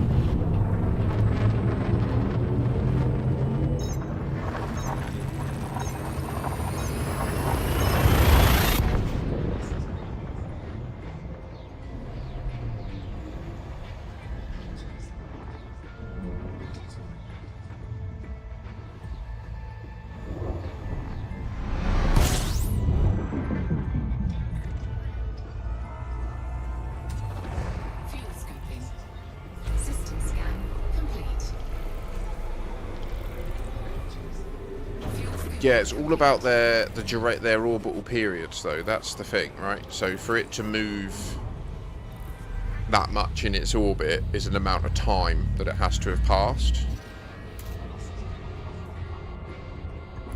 Whoopsie! How many jumps? Only 4. That's fine. Okay, we'll check out this last place, the Fargoid site. Maybe it was the Fargoid uplink place that I took Ross to that had that problem. It would also make sense that they're still actually an active Fargoid place compared to the Spire sites, which are now dormant. In fact, it would be fascinating if it were the case that when a Thargoid spire site becomes dormant, this stops happening, where the stuff changes. Yeah, totally. Fuel scooping. System scan complete. Fuel scooping complete. It seems to be that your statement there, Redmore, is true. Based on what we witnessed with the Voyager, it seems that your statement has truth. That non-orbital, I guess, yeah, space POIs don't behave in the same way that planets do. I agree. They're not celestial objects that are managed by...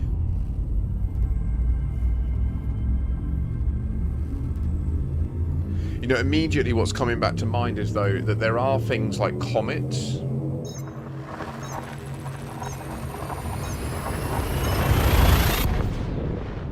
But there are comets in this game.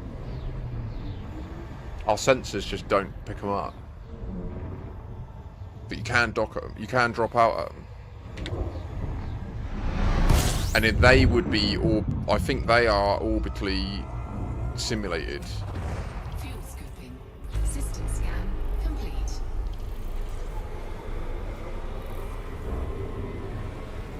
Fuel scooping complete. Are you talking about the comets or the static POIs, Mr. Aiden?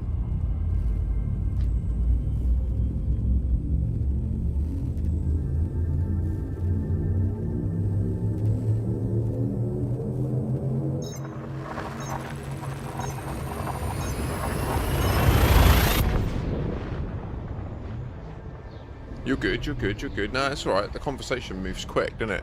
Yeah, I think you're right. I mean, certainly we proved that today, right? Like, someone jumped into Sol in the normal time state, and I was physically at the Voyager after travelling to it. Fuel scooping.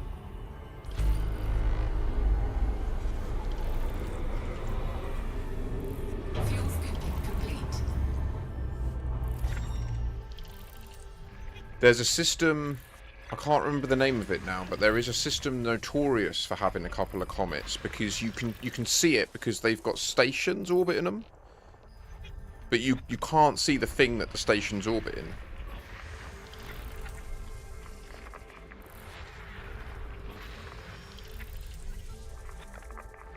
I can't remember the name of it off the top of my head right now, but it will probably come to me in a dream or something tonight, and then I'll wake up being like, what the fuck is that? I'll be dreaming about, like, being in space, and then there'll be, like, a computer on the side, and it'll have the name of the system in it or something. I'm not joking either.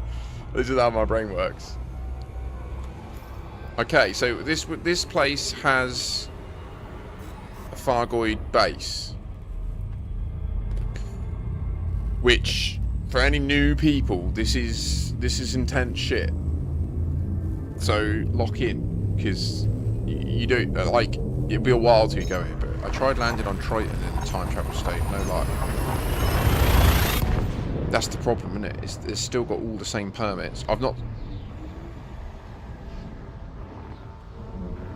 100%, Mr. Adam.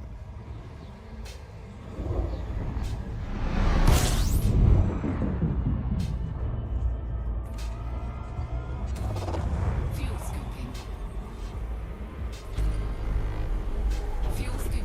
I certainly love a bit of tinfoil theory crafting, I won't lie. So yeah, I mean, it's plausible, right? That is plausible.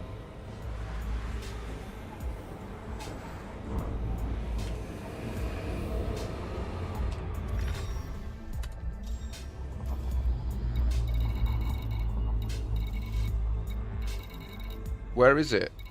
I guess it's there since I've got a bookmark on it.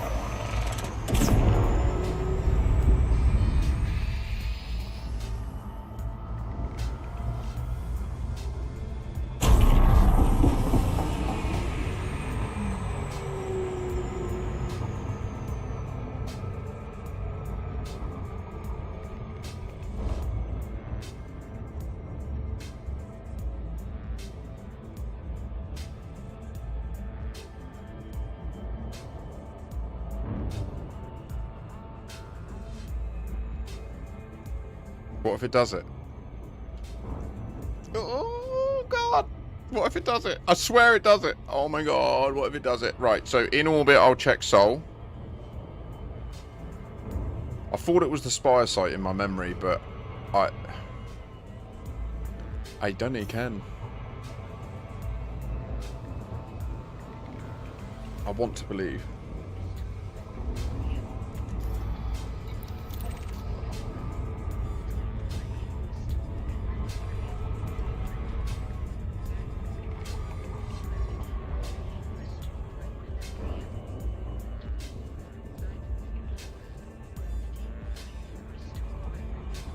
Validating Sol.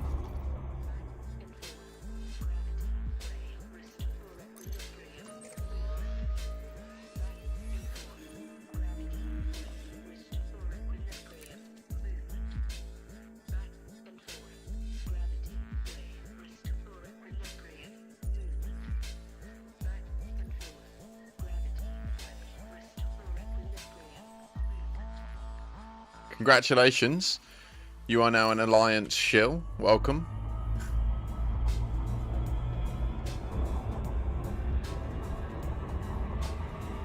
Yeah, I see what you mean, Crazy Bite. So you're saying, like, it would be a scenario... so the thing is, the...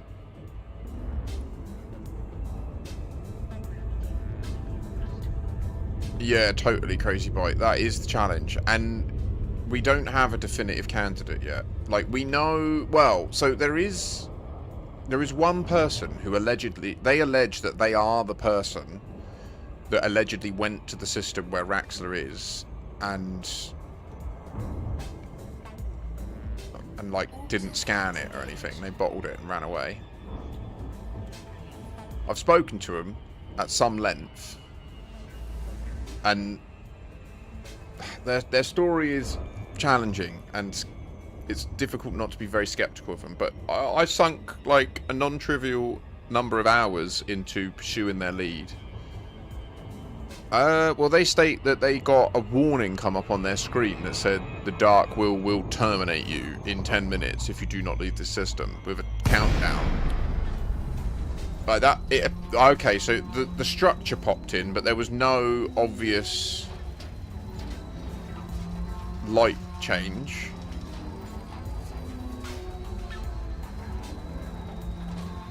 Exactly, Crazy Bite. So, I mean, it's just, yeah, it's rough. Point being, though, the endeavour did bear fruit, and we managed to find... It was Commander Raxxla was the person, and we managed... It has been found.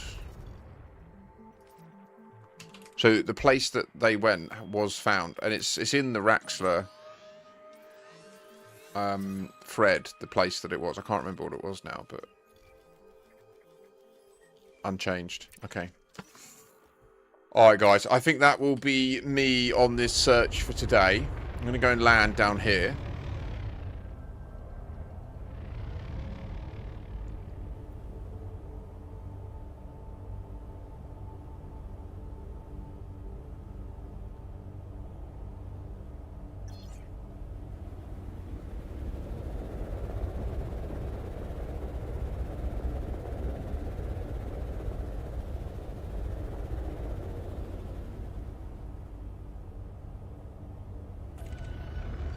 Is this not an active one?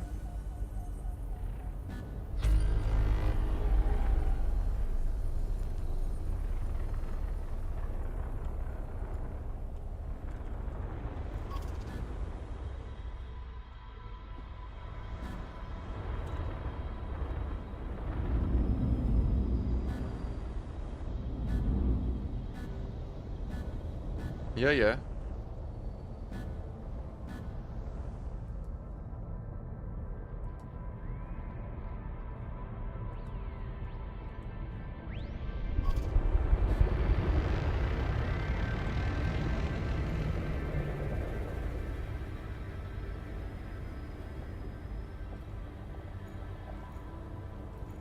Okay. I know, right, Crazy Bite? That is an odd one.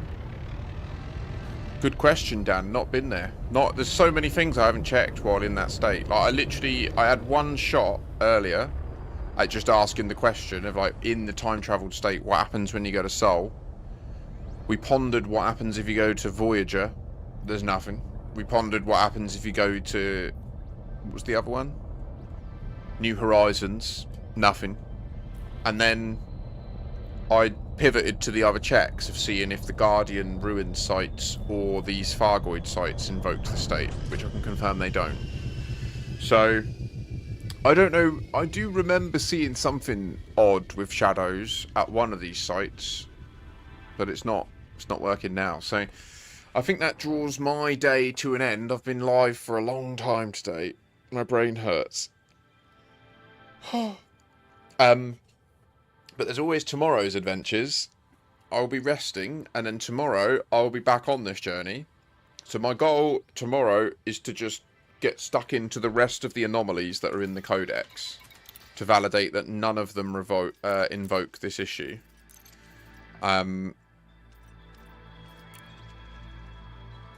Wait. Yeah, so I want to check out... I'm going to go to the Q types. We'll revisit these. I've never visited a P type before, so it would be nice to go and check one of them out. And just generally validate whether any of these things cause the same issue. And yeah, we'll go from there. So, I hope you've enjoyed today. I certainly have. Oh, what? I'm not in danger. Landing gear retracted.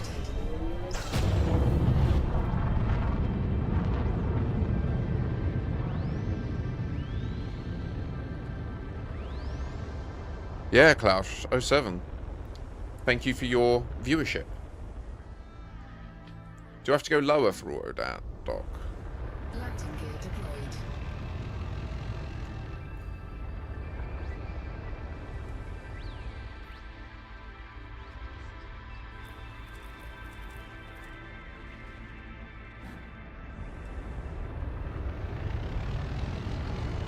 Oh, and give me a sec. I just want to quickly watch that video for Half Sword.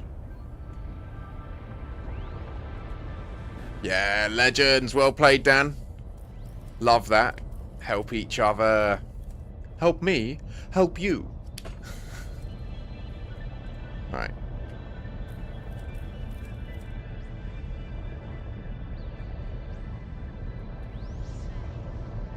Big.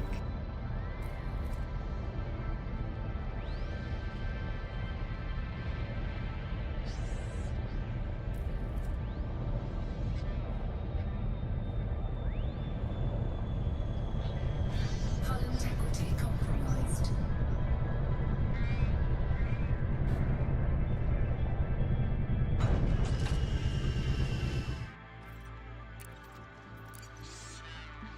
Try to fucking kill me.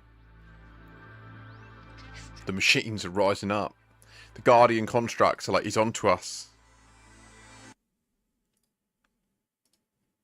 This is rated R. A guard, any guard, step into the yard.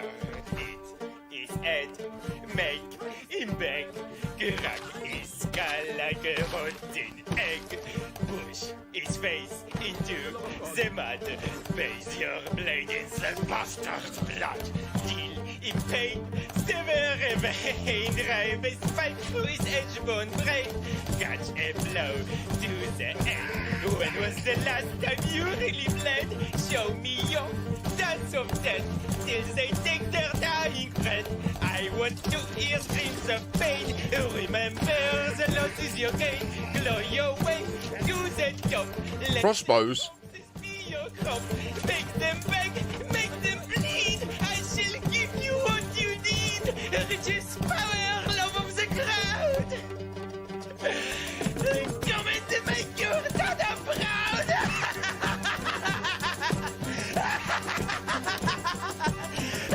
Yeah.